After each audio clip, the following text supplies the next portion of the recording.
ini faktor yang paling berpengaruh dalam mengendalikan efek iskemik cerebral ya.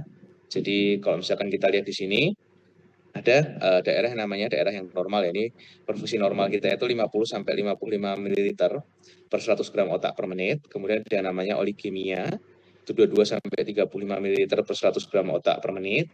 Kemudian daerah penumbra itu dia cerebral blood flow-nya 12 sampai 22 ml per 100 gram per menit. Kemudian yang infakor ini yang paling dalamnya yaitu kurang dari 12 ml per 100 gram per menit. Nah, kemudian ini efek sirkulasi kolateral kalau kita lihat mengalir ke penumbra dan juga ada apa namanya terkait dengan klotnya ya. Kalau misalkan kita lihat di sini. Ini berbagai imaging yang menunjukkan, kemudian evaluasi pencitraan ya, bisa dari aspek skor kayak gitu-gitu ya. Kemudian dari MR-nya juga bisa kita lihat. Dan ini ada beberapa strategi terapi untuk meningkatkan sirkulasi kolateral ya, yang bisa dilakukan pada pasien-pasien kita. Oke, nanti ini bisa dibaca.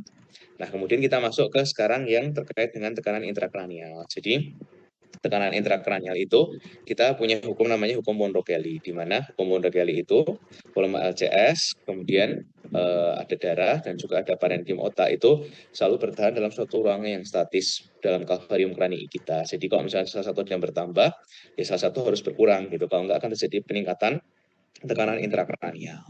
Kira-kira seperti itu.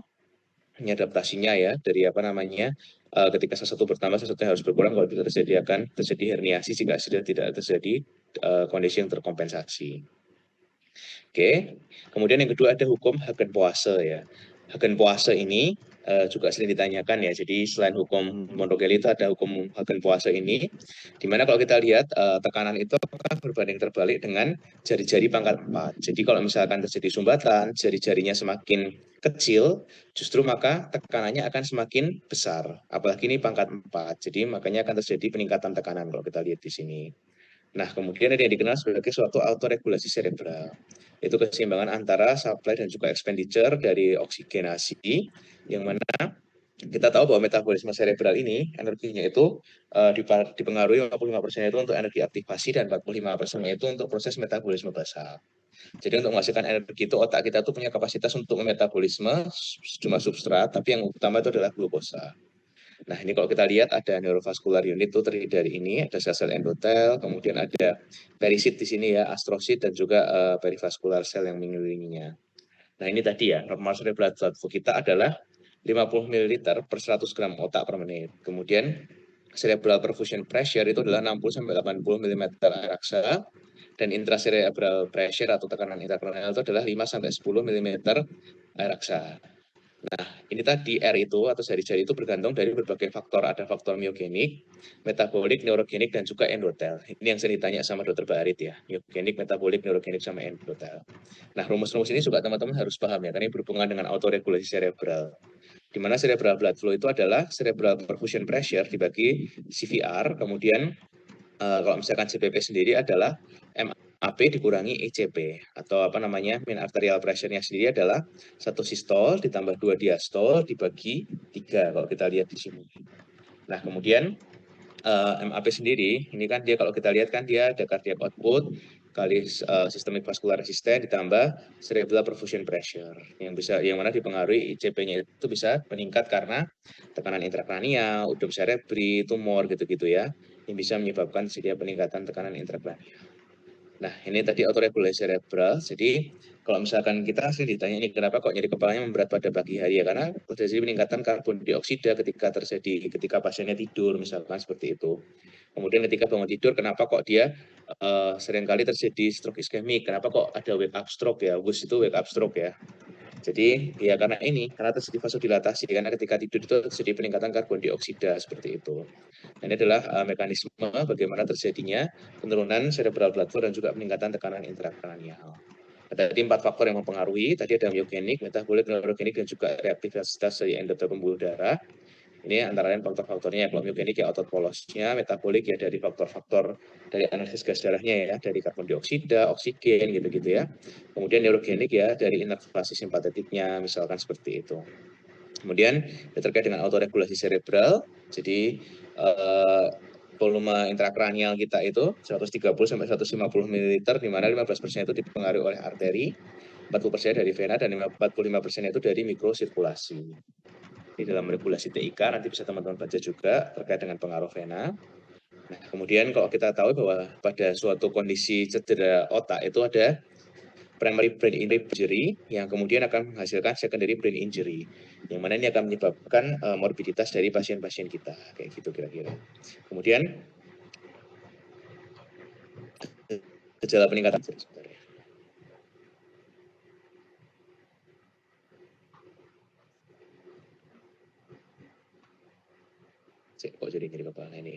Ini gejala peningkatan TIK. Kalau kita lihat di sini, jadi ya ini ada trias casing ya. Jadi ada penurunan kesadaran, nyeri kepala, kemudian muntahnya biasanya proyektil, pandangan kabur. Nah, ini bagaimana mekanismenya bisa tercapai? Biasanya nanti kalau ditanya kira-kira seperti ini gambarannya. Nah, ada juga ada trias casing ya, peningkatan tekanan darah, bradykardi dan juga respirasi yang irregular. Kemudian ada post localizing sign biasanya disebabkan karena adanya udemnya. Kemudian ini nyeri kepala, jadi adalah ini juga ditanyakan ya, biasanya kalau nanti teman-teman menyebutkan ada nyeri kepala gitu ya. Jadi apa sih definisi nyeri kepala ini Dr. Ivan biasanya? Jadi definisinya itu adalah ketidaknyamanan yang terjadi di antara orbita dan occiput ya. Terus dari struktur-struktur peka nyeri yang disebabkan karena psikologis, otologi, oftalmologi, neurologis maupun penyakit-penyakit sistemik. Nah ini adalah area-area yang peka nyeri pada intrakranial ya, dari vena, kemudian arteri, kemudian dan nervi craniales, kemudian yang ekstrakranial ada kulit kepala, otot, scalp, orbita telinga, kemudian mukosa dan juga gigi dan gusi. Nah, kemudian apa namanya? Ini adalah mekanismenya. Jadi ada sensitisasi baik sensitisasi perifer maupun sentral yang bisa menyebabkan terjadinya nyeri. Nah, kemudian kita juga mengenal adanya SNOOP, yang mana ini merupakan tanda-tanda nyeri kepala sekunder ya.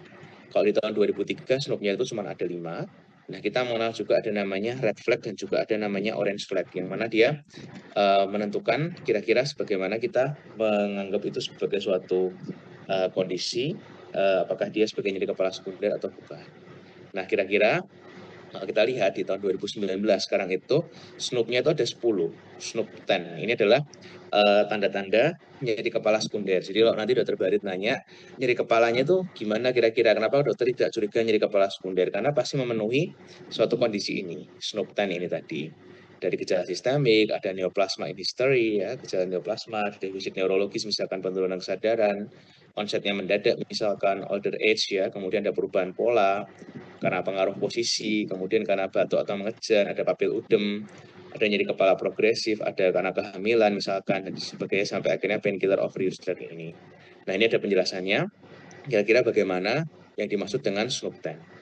Oke, sampai di sini terkait dengan tekanan intrakranial sama apa namanya nyeri kepala dan juga tadi sirkulasi kolateral yang mau ditanyakan dulu nggak kira-kira? Izin bertanya, Pak. Halo? Gimana, Bro? Oh, untuk red flag dan orange flag itu bedanya apa ya, Pak? Kalau misalkan yang red flag itu, jadi kalau misalkan kita curiga dengan adanya red flag itu, berarti pasien-pasien itu tuh masuk ke dalam yang SNOOP 10 ini tadi. Kalau yang orange flag itu dia masih kayak kita masih abu-abu gitu, gitu. Jadi kira-kira ini masuk ke apa namanya, masuk ke yang dalam kondisi nyeri kepala sekunder atau enggak kayak gitu-gitu. Nah, orange flag itu selain dari yang SNOOP ini tadi. Jadi kalau misalkan yang red flag itu kan jelas yang ini tadi, yang SNOOP 10 ini tadi. Jadi kadang-kadang ada nyeri kepala yang seolah-olah dari primer sampai sekunder gitu loh. Jadi kayak kita masih apa namanya masih ragu-ragu kayak gitu-gitu. Itu yang dikenal sebagai orange flag kayak gitu sih. Tapi kalau yang red flag sendiri ya SNOOP 10 ini tadi, yang ada SNOOP 10 list ini. Itu. Ya, terima kasih, Pak. Ya oke, kita lanjut lagi ya. Sekarang masuk ke yang stroke ya. Nanti kalau misalnya ada yang mau nanya langsung aja ya. Nah, ini karena PNPK-nya belum keluar ya. Jadi semoga sih keluarnya bisa ujian aja. Jadi ini stroke ini adalah definisi kan habis ujian juga kan ada ujian tuh. Manifestasi klinis akut akibat disfungsi neurologis ya ini harus hafal ya. Nanti biasanya Dr. Ivan tuh suka nanya kayak tadi definisi nyeri kepala. Kemarin kan juga ditanya tuh definisi CSVD apa gitu kan. Jadi ya itu kan ditanya definisi. Manifestasi klinis akut akibat disfungsi neurologis pada otak, medula spinalis dan retina, baik sebagian atau menyeluruh, menetap selama lebih dari sama dengan 24 jam, atau menimbulkan kematian akibat gangguan pembuluh darah. Oke. Nah, kemudian kalau TIA itu sekarang sebenarnya definisinya sudah bukan per definisi kurang dari 24 jam lagi, tapi TIA itu adalah defungsi neurologis sementara akibat iskemi yang sifatnya vokal, termasuk iskemik pada retina dan medula spinalis, tapi tanpa bukti adanya infak. Jadi kalau TIA itu harusnya gambaran radiologisnya normal, kayak gitu. Jadi definisi TIA itu sekarang sudah tissue based ya, bukan yang berdasarkan waktu lagi. Ini hati-hati ya, jadi stroke sama TIA ini harus diperhatikan definisinya. Jelas ya sampai sini ya. Oke, kita lanjut ke mekanismenya. Nanti kalau yang hemorrhagic bisa nanya teman-teman saya yang lain. Kalau yang iskemik, kita sendiri punya 3 mekanisme utama, yaitu ada trombosis, emboli, dan juga hipoperfusi. Nah, pasien-pasien stroke itu ada yang sifatnya lakunar. Itu akan berdasarkan dari infak dari small vessel. Nah, salah satunya sebuah cerebral small vessel disease kayak gitu-gitu. Kemudian ada yang di teritorial, berarti berdasarkan oklusi dari cabang-cabang arteri. Kemudian ada yang sifatnya di distal atau di jauh. Jadi itu akan menyebabkan infak watershed, yaitu infak yang mana merupakan terjadi daerah yang merupakan perbatasan pembuluh darah besar. Misal antara Aceh dengan MCA kayak gitu-gitu, atau di daerah periventrikular kayak gitu-gitu, itu sebagai infak watershed. Nah, kemudian ini mekanismenya sendiri. Kalau kita lihat bagaimana ya tadi hipoperfusi itu tidak cukupnya misalkan volume darah ya misalkan atau volume pompa jantung, kemudian ada sumbatan yang muncul, kemudian akhirnya kalau yang poin 4 ini dia menggambarkan sumbatan lokalnya atau trombosisnya. Jadi ada emboli, trombosis, dan juga ada hipoperfusi secara sistemik. Nah ini, jadi kalau misalkan trombosis itu ya aterosklerosis atau white thrombus ya nanti kita bahas di belakang, atau obstruksi lokal. Kemudian bisa juga hipertensi kronis ya yang menyebabkan deposisi dari fibrin dan juga hipertrofi tunika media akhirnya lumenya menyempit. Kalau emboli karena obstruksinya itu bisa ke arah distal ya, bisa dari kardiak, arteri itu arteri, paradoksikal atau sumber yang lain. Kalau hipoperfusi ya karena mungkin pompa jantungnya terganggu karena ACS atau aritmia, hipotensi yang sifatnya sistemik ya, misalkan blood loss, atau kemudian area-area yang terdampak biasanya pada area-area yang watershed ya, perbatasan pembuluh darah besar. Ini patologinya ya, jadi kalau misalkan nanti ditanya ya Dr. Suratno biasanya kalau rawuh, itu nanya ada 3, ada trombosis, ada emboli, dan juga ada hipoperfusi. Itu mekanisme dari stroke iskemik. Oke, kalau misalkan kita lihat yang tadi kan aterosklerosis bisa karena plak ya, kemudian dengan platelet fibrin kayak gitu-gitu sampai akhirnya jadi iskemik. Nah ini ilustrasinya ya, kalau trombosis ya ini memang ada trombus di sini. Kemudian kalau emboli dia berjalan ya, embolic brain infarct. Kemudian kalau hipoperfusi ya ini sistemik karena biasanya dia tadi gangguan pompa jantung dan sebagainya. Jadi sifatnya akan ada di area-area watershed atau border zone region ya, jadi perbatasan pembuluh darah besar. Oke, ini kira-kira mekanismenya sama. Ini macam-macam asal-usul emboli ya. Bisa dari kardiak ya, bisa dari vegetasi katup jantung ya, bisa dari plak aorta, bisa dari karotis ya, bisa juga dari area-area ini tadi yang mengalami emboli. Ini watershed tadi. Jadi kalau misalkan dia pompanya yang lemah. Nah, biasanya kalau saat fase akut ini kerusakannya akan menyebabkan udem cerebri, kemudian di fase kronik itu makrofag akan fagosit jaringan-jaringan tadi mengalami nekrosis. Kemudian ini anatomi vaskular kita review sedikit ya. Ada ini ya. Ini nama lainnya dari truncus brachiocephalicus ya. Yang sering ditanya itu ya. Nama lainnya apa? Arteri apa? Truncus brachiocephalicus. Innominata, Pak. Arteri innominata ya ini ya, yang memberikan cabang arteri subclavian CCA juga. Oke, nanti bisa diulang lagi ya, dipelajari dari teman-teman sendiri terkait dengan anatominya, di segmen-segmen yang kita bisa punya. Kemudian sirkulus vilisi sudah pernah saya jelasin ya, antara akom, aca, dan sebagainya tadi.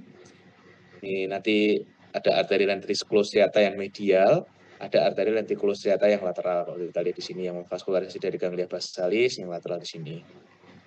Oke, kemudian ini nanti bisa dipelajari lagi terkait dengan anatomi arteri ya. Ini arteri penetrating yang ke batang otak gitu-gitu. Ini yang vena. Nah, sekarang kita masuk ke general konsep. Nanti yang anatomi bisa dibuka lagi. Jadi, kalau stroke infarct kita punya ada beberapa definisi. Ada yang namanya stroke lakunar. Stroke lakunar ini adalah gambarannya itu adalah normal dari CT atau MRI, atau ada subcortical stroke di mana diameternya kurang dari 1,5 cm. Nah, tidak semua tapi hampir semuanya itu lakunar stroke itu berasal dari pembuluh darah yang kecil atau small vessel disease. Kemudian ada yang namanya stroke attributable to small vessel disease ya. Jadi ini adalah kondisi-kondisi di mana stroke ini sendiri itu ukurannya kurang dari 1,5 cm di diameter CT scan atau MRI, tapi tanpa adanya bukti infak vertikal yang sifatnya itu konkomitan atau berkelanjutan kayak gitu.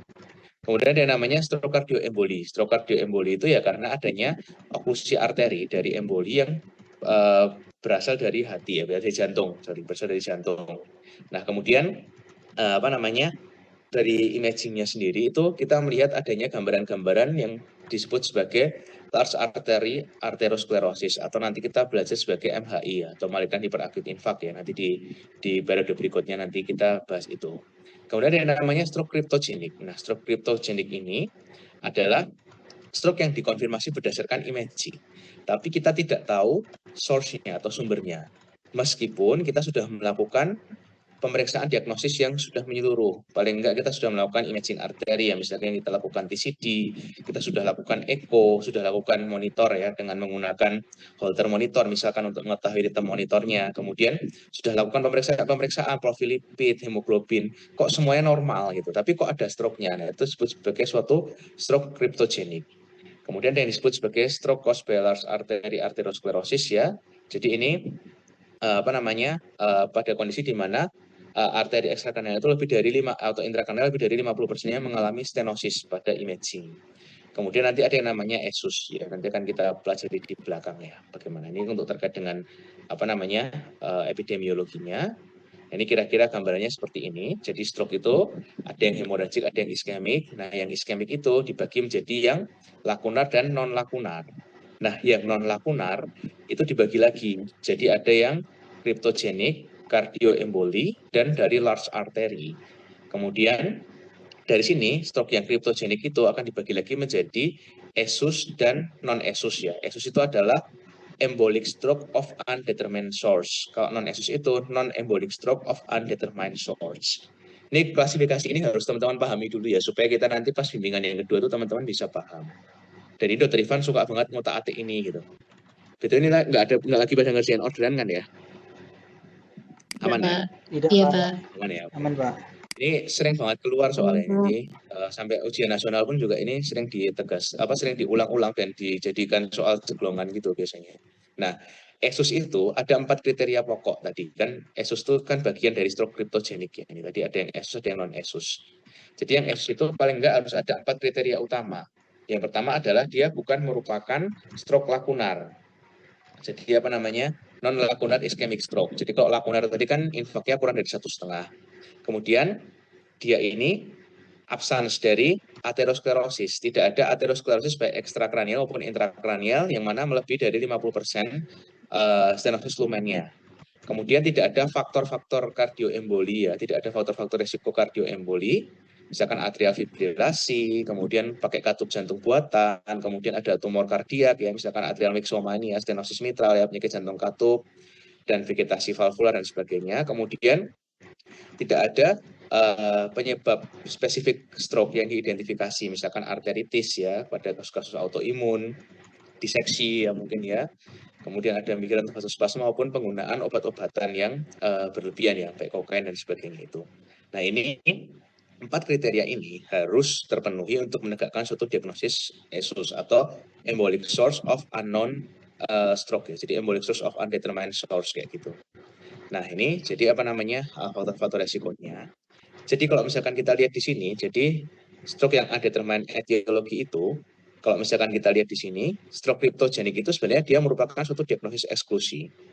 Jadi kalau misalkan nih kita punya stroke yang undetermined etiologi, kemudian kita sudah mengklasifikasikan ya. Jadi kita lihat kira-kira dia gimana undetermined etiologi itu, apakah dia sudah dilakukan evaluasi-evaluasi ini. Kalau misalkan dia belum incomplete evaluation, ya berarti mungkin masih bisa disebut sebagai suatu stroke cryptogenic. Tapi kalau misalkan dia sudah dilakukan ini semua, hasilnya sudah negatif, nah dia baru disebut sebagai suatu stroke cryptogenic. Sampai di sini bisa ya membedakan antara stroke cryptogenic sama ESUS tadi ya. Ini pembagiannya. Jadi tadi dari stroke ada yang iskemik sama hemoragik, kemudian yang iskemik dibagi jadi lakunar dan non lakunar. Kemudian setelah itu yang yang non lakunar itu dia dibagi lagi, ada yang sifatnya tadi ada yang large artery, ada yang kardioemboli, ada yang cryptogenic. Kemudian dari yang cryptogenic tadi sebenarnya dia ada yang ESUS dan juga yang non ESUS kayak gitu. Nah, kemudian ini terkait dengan potensial-potensial yang bisa menyebabkan terjadinya emboli dari esus tadi ya, dari kardioemboli, bisa paradoksikal emboli ya, misalkan dari paten foramen ovale, kemudian juga yang dari large artery arteriosklerosis kayak gitu-gitu. Atau mungkin faktor-faktor lain ya, seperti hiperkoagulasi kayak gitu-gitu, antifosfolipid dan sebagainya. Sampai sini ada yang bingung nggak kira-kira? Coba algoritmanya ya. Jadi kalau kita lihat di sini algoritmanya ini, jadi pertama-tama kita lihat kira-kira pasien kita itu gimana, apakah dia ada stroke iskemik atau tidak dari hasil CT scan-nya tadi. Nah, kalau misalkan ada ada stroke iskemik, nah kita lakukan kira-kira ekokardiografinya gimana. Kemudian kita bisa menentukan kalau misalkan dari sini apakah ada identifikasi dari penyebabnya atau tidak. Kemudian kalau misalkan dia stroke mimik, ya udah sesuaikan kalau misalkan dia stroke mimik ya. Kemudian kita lihat sirkulasi anteriornya ada infak atau tidak kayak gitu. Nah, sebenarnya ini massive walk up-nya itu ini ada analisis pemeriksaan fisik, kemudian ada pemeriksaan darah rutin ya, DR3, kemudian ada PT-INR, kemudian CT scan MRI, vessel imaging ya bisa dengan TCD, EKG dan tadi monitor Holter yang tidak jelasin, kemudian juga ada transthoracic ekokardiografi. Nah, kalau misalkan dia suatu inkonklusif, kita bisa tegakkan sebagai ESUS sebetulnya. Tapi kalau misalkan dia sudah konklusif subtype-nya, nah itu kita bisa tegakkan di sini. Bagaimana, apakah dia ada arteri stenosis, kalau lebih dari 50% dia masuk yang large artery stenosis, kemudian kalau misalkan dia subkortikal atau deep yaitu small artery, kemudian kalau yang kardioemboli masuknya seperti itu. Nah, kemudian kalau dia nggak masuk ini semua, nah itu disebutkan sebagai suatu stroke cryptogenic kalau hasilnya negatif semua. Kayak gitu. Kemudian tadi kalau misalkan dia ESUS, kita bisa lakukan antiplatelet agent ya. Kemudian kalau misalkan dia ada AF, langsung kita berikan, atau koagulopati karena cancer related ya, misalkan, nah itu kita bisa berikan antikoagulan. Kemudian kalau yang inkonklusif, nah ini kita lihat kira-kira bagaimana. Kalau misalkan ternyata dia negatif semua ini, ya berarti masuk ke dalam stroke cryptogenic kayak gitu. Nah, kalau misalkan dia 4 ini, dia potensial untuk menggunakan antikoagulan. Paten foramen ovale, kardiomiopati, kemudian CAD2-DS2 pas skornya tinggi kayak gitu ya. Kemudian atau Hox skornya tinggi, nanti Hox score kita bahas di belakang. Kemudian juga ada multiple cerebral artery yang terlibat ya, teritorinya banyak yang terlibat. Sampai sini jelas nggak ya definisinya kira-kira ya? Kalau misalkan suruh jelaskan antara ESUS, kemudian stroke cryptogenic gitu ya, bisa membedakan ya. Jadi kalau ESUS itu jelas gitu loh, antara tumor, non-stenotik, gini-gini. Tapi kalau misalkan evaluasinya incomplete atau ada multiple potential etiologi, itu masuk dalam stroke cryptogenic. Jelas sampai di sini? Jelas Pak. Oke, nanti dipelajarin ya. Ini sering banget ditanya Dokter Ivan tuh, apa yang dokter ketahui tentang ESUS kayak gitu-gitu. Dan ini sering sampai nanti ujian nasional juga sering keluar yang ESUS kayak gini nih. Oke, kemudian sekarang kita masuk ke sindrom lakunar. Nah, lakunar ini juga ini pertanyaan saya ujian pas R1 ditanya, pas ujian poli ya, ujian poli saya ditanya ini juga waktu itu. Jadi ada 5 sindrom klinis dari lakunar ya. Ada pure motor, pure sensory, ada mixed sensory motor, ada ataxic hemiparesis, dan ada dysarthria Clown's-Hand syndrome. Nah, perbedaannya gimana sih? Ini yang pertama pure motor stroke ya. Jadi pure motor stroke itu ya nggak ada gejala sensori, nggak ada gejala visual, nggak ada afasia ya. Jadi biasanya lokasinya dia di kapsula interna yang di crus posterior ya, di crus posterior, atau mungkin di pons juga bisa kayak gitu-gitu ya. Karena dia pure motorik biasanya seperti itu.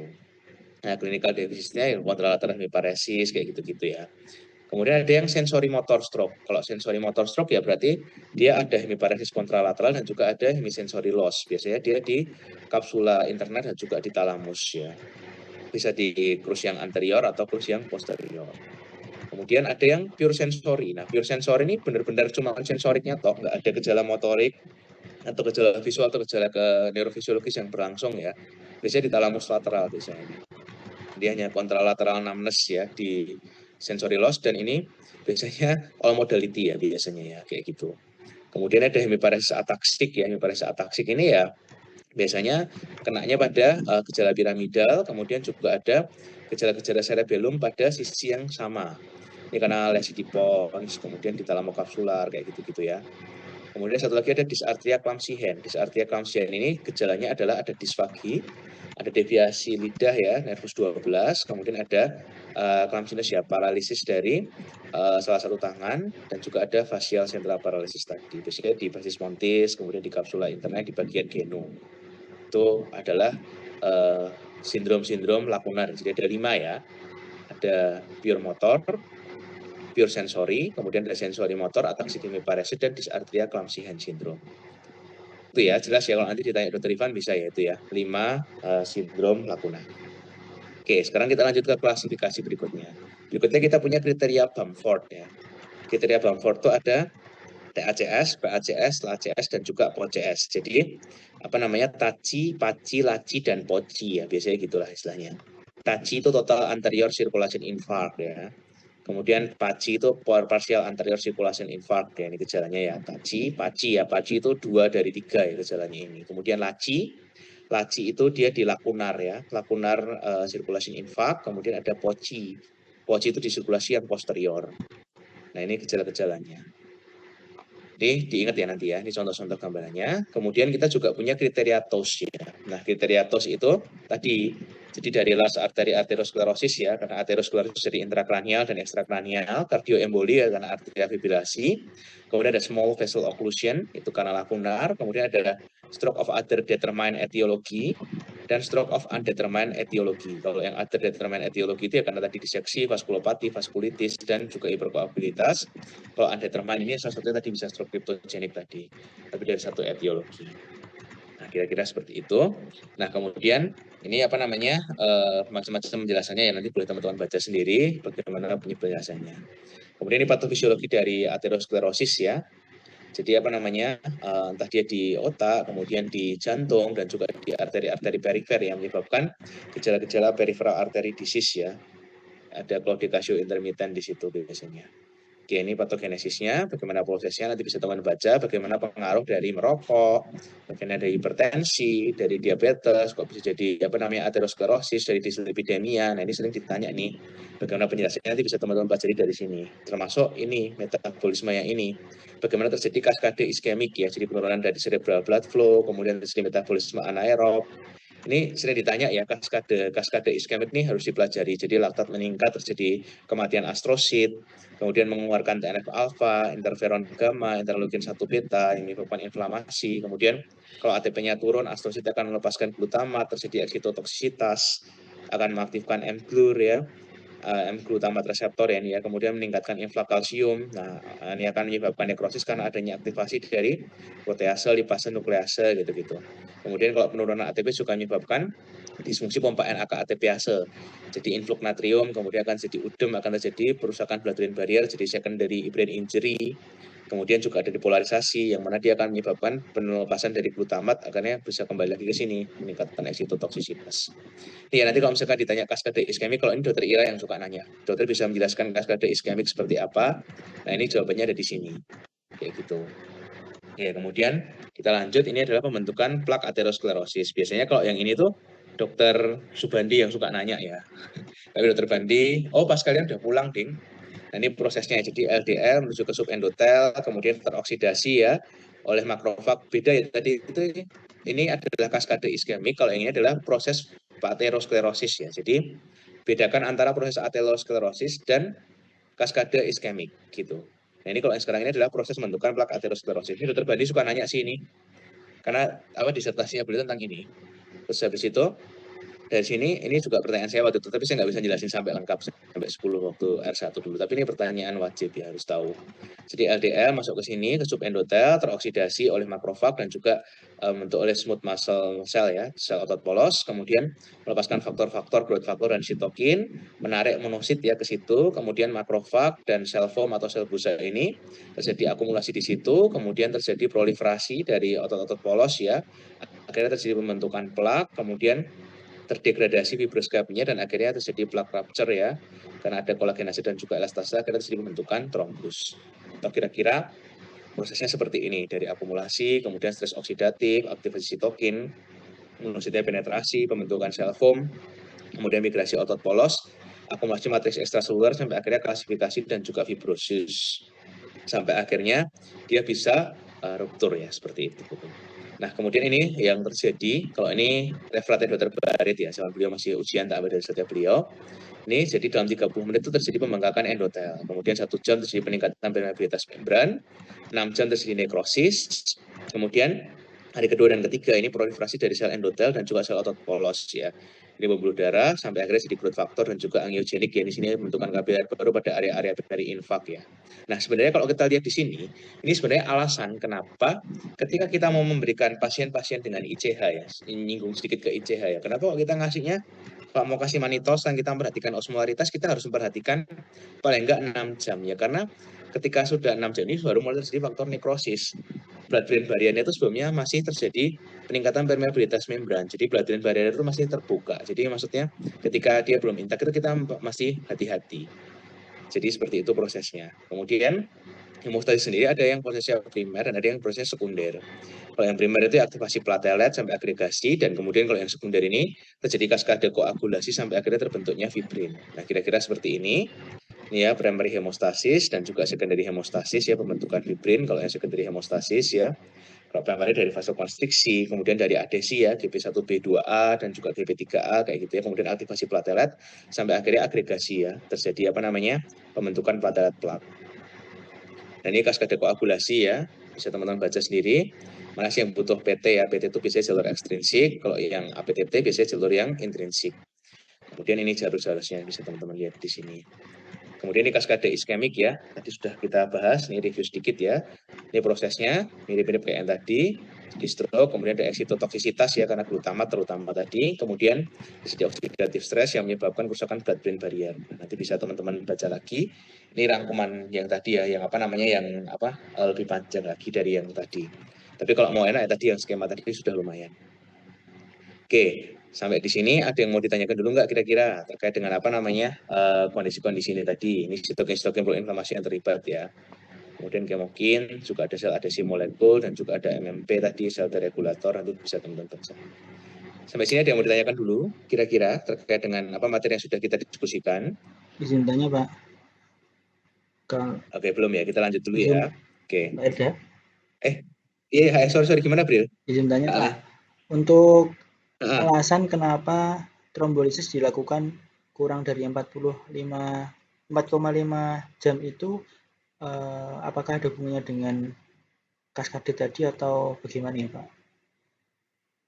Betul sih. Jadi kalau misalkan dia sudah sudah terjadi di, sebenarnya kan batasan awalnya itu kan 6 jam ya sebetulnya ya. Tapi kalau misalkan dengan perkembangan waktu kan akhirnya 4,5 jam. Sebenarnya itu 4,5 jam itu kalau kita telusuri lagi itu sebenarnya karena kita mempertimbangkan dari faktor misalkan orang itu perjalanannya kayak gitu-gitu. Jadi kadang-kadang kan orang-orang itu nggak menghitung perjalanannya itu. Jadi 1,5 jamnya itu untuk itu sebetulnya. Tapi kenapa kok dia tidak boleh lebih dari 4,5 jam itu? Jadi karena ini sebenarnya lebih ke sini. Karena kalau misalkan lebih dari 6 jam itu sebenarnya endotelnya itu sudah terjadi nekrosis. Jadi kalau misalkan kita jebol pakai trombolisis, akhirnya akan terjadi ruptur kayak gitu. Nah, kemudian itu juga alasannya kenapa kok mechanical thrombectomy maksimal 48-72 jam ya. Karena kalau sudah 48-72 jam itu sudah mulai terjadi proliferasi dari sel endotel. Jadi kalau misalkan ditarik semua, itu kalau misalkan kita memasang stent di situ kemudian ditarik pakai mechanical thrombectomy, ya proliferasinya akan terganggu. Takutnya akan terjadi ruptur lebih lagi. Lebih ke arah situ. Terjawab nggak, April? Oh iya, terima kasih Pak. Oke. Itu ya alasannya itu. Oke, kita lanjut ya. Ada lagi nggak kira-kira yang mau ditanya dari teman-teman? Ini refraksi Dr. Barit sih sampai sekarang bermanfaat. Prosesnya yang terjadi ini. Ada yang mau ditanyakan nggak dari teman-teman yang lain? Lanjut dulu. Lanjut Pak. Lanjut dulu Pak. Oke, kita lanjut lagi ya. Oke, jadi kita lanjutkan lagi sekarang yang ini. Tadi kan ini sudah, ini kaskade iskemik, ini molekularnya sih. Kalau mau baca lebih detailnya ya. Kalau yang depan tadi kan gambaran skemanya, tapi kalau kayak yang depan tadi udah hafal juga udah bisa lulus ini. Kalau misalkan mau nilai lebih bagus lagi, bakal hafal sampai molekulernya ini. Tadi molekulernya kayak gitu. Ini referatnya siapa? Dr. Santi dulu ya. Anaknya Prof. Suroto. Ini kemudian kita lanjut ke hukum yang ketiga. Tadi kita udah kenal hukum Monroe-Kelly, udah kenal hukum Hagen-Poiseuille. Kita juga punya Trias-Virchow. Nah, jadi Trias-Virchow ini ada kombinasi dari 3 faktor, dari endothelial damage, kondisi berkoagulasi dan juga ada stasis, yang mana ini berhubungan dengan stroke iskemi. Jadi kondisi-kondisi yang harus kita waspadai terkait dengan stroke iskemik. Bisa karena disfungsi endotel, misalnya karena faktor merokok, kemudian hipertensi, bisa karena pembedahan atau trauma, kemudian juga karena hiperkoagulabilitas misalkan herediter ya, ini misalkan antifosfolipid syndrome, itu ada protein C dan juga defisiensi protein S. Kemudian yang menurun ada cancer, kemoterapi, kehamilan, obesitas, gitu-gitu. Kemudian yang status ada mobilitas jangka lama, polisitemia, yang mana bisa menyebabkan injury endotel. Nah ini, jadi faktor-faktor disposisi ini saling berhubungan antara dinding, kemudian aliran, dan juga isinya atau konstituennya. Yang mana itu harus mencapai suatu keseimbangan, kayak gitu. Nah kemudian, kalau misalkan kita lihat, jadi platelet atau trombosit itu, dia sebenarnya fenomena yang normal, terutama ketika terjadi kerusakan jaringan untuk memperbaiki endotel. Jadi, ketika ini terjadi secara berlebihan, itu disebut sebagai suatu proses trombosis, yang mana kontak dari fibrin atau kolagen ini akan menyebabkan pelepasan granula, kemudian akan terjadi agregasi, yang mana akan menutup dari kerusakan endotel itu tadi. Nah, kemudian pasca dekoagulasi tadi itu menyempurnakan antara fibrinogen yang terlarut supaya dia bisa menjadi benang-benang fibrin yang sifatnya solid, seperti itu. Nah, ini tipe-tipenya ya. Jadi ada yang sifatnya emboli, itu biasanya itu trombosis yang sifatnya mural, ya, yang bisa berpindah, bisa lepas. Ada oklusif, ini biasanya infak ya, biasanya ya, trombotik biasanya. Kemudian ada yang vegetasi. Vegetatifnya bisa bermigrasi biasanya. Itu juga menyebabkan embolisasi biasanya. Nah, kemudian ini luarannya ya bisa terjadi lisis atau rekanalisasi atau bisa embolis. Nah, kira-kira seperti ini. Nah, kita lanjut ke yang dikenal sebagai wet dan juga red trombi. Ini dokter Teddy juga nanya ini biasanya. Jadi, wet trombi sama red trombi, arterial trombosis dan juga venous trombosis. Ini sebenarnya ada di bukunya Prof. Suroto ya. Jadi, kalau misalkan arterial trombosis atau wet trombi ini, dia merupakan klot yang kaya akan platelet, kaya akan trombosit. Sementara kalau misalkan yang red trombi, ini dia kaya akan red blood cell atau venous trombosis ya. Jadi dia kalau misalkan yang arterial, ini terapinya bisa diberikan antiplatelet atau antikoagulan. Tapi kalau misalkan yang red trombi, yang kaya akan red blood cell tadi, itu harus diberikannya dengan antikoagulan. Kira-kira karena mekanismenya seperti ini, kalau kita lihat. Nah, kemudian ini tadi, jadi kalau misalkan yang arterial trombosis tadi ya, yang wet trombi tadi, dia menempel pada dinding-dinding arteri biasanya, wet trombi. Biasanya berhubungan dengan MA, stroke, dan iskemi. Kemudian kalau yang vein trombis atau red thrombus tadi, biasanya dia di area-area yang aliran darahnya itu stagnan. Misalkan pada di vein trombosis, kayak gitu-gitu ya. Biasanya karena CHF, cancer surgery, kayak gitu-gitu. Nah, kemudian kenapa perbedaannya? Karena wet trombi ini, dia itu berhubungan dengan perlengketan platelet yang melepaskan ADP. Makanya kita salah satu terapinya itu antiplatelet itu adalah untuk antagonis dari ADP. Kira-kira kayak gitu. Kemudian dia akan terjadi fibrin coat yang akan mengurangi aliran darah. Sementara kalau yang vein tadi itu dia low pressure. Jadi dia kayak akan membuluh darah. Sehingga biasanya karena gangguan-gangguan dari katup ya biasanya ya, dia ada long tail fibrin dan dia dites dan bisa membentuk emboli. Makanya dia terapinya adalah antikoagulan. Kayak gitu. Nah, kemudian ini trombus efek ya, dia bisa bisa sampai akhirnya mengeblok dari arteriol juga. Nah, kira-kira seperti ini ya, antara akut dan juga progresinya. Nah, kemudian diagnostik tesnya sekarang. Red trombis sama wet trombis sementara jelas ya. Nanti kalau ada yang nggak jelas langsung dijeda aja ya, nggak apa ya teman-teman ya. Jadi kita bisa melakukan tadi, bisa EKG, kemudian monitoring Holter, kemudian bisa CT scan atau MRI. Kalau imaging ya pakai TCD, bisa intracranial artery imaging ya, kemudian juga ada blood test, kemudian juga bisa dilakukan ekokardiografi. Nah, kira-kira seperti ini. CT-nya gimana? Menunjukkan apakah dia ada ischemic stroke atau tidak. Kalau misalkan enggak, ya berarti dia stroke mimik. Kita manage sesuai dengan mimiknya itu apa. Kemudian kalau misalkan iya, kita lakukan tes-tes pemeriksaan ini. Kita lakukan EKG dan juga basic laboratory test ya. Basic laboratorinya itu kita bisa lakukan dari pemeriksaan-pemeriksaan darah kayak gitu-gitu tadi yang sudah dibahas di depan tadi. Kemudian kita lihat kira-kira gimana. Kalau misalkan kita butuh untuk mengetahui dari arah dari embolinya, kalau misalkan kemungkinan dari kardiaknya, misalnya ada atrial fibrilasi, ya kita lakukan ekokardiografi untuk mengetahui kardiak emboli atau tidak. Kemudian kita lihat dari sirkulasi anterior atau bukan. Kalau misalkan dia di sirkulasi anterior, kita butuh melakukan karotik imaging ya.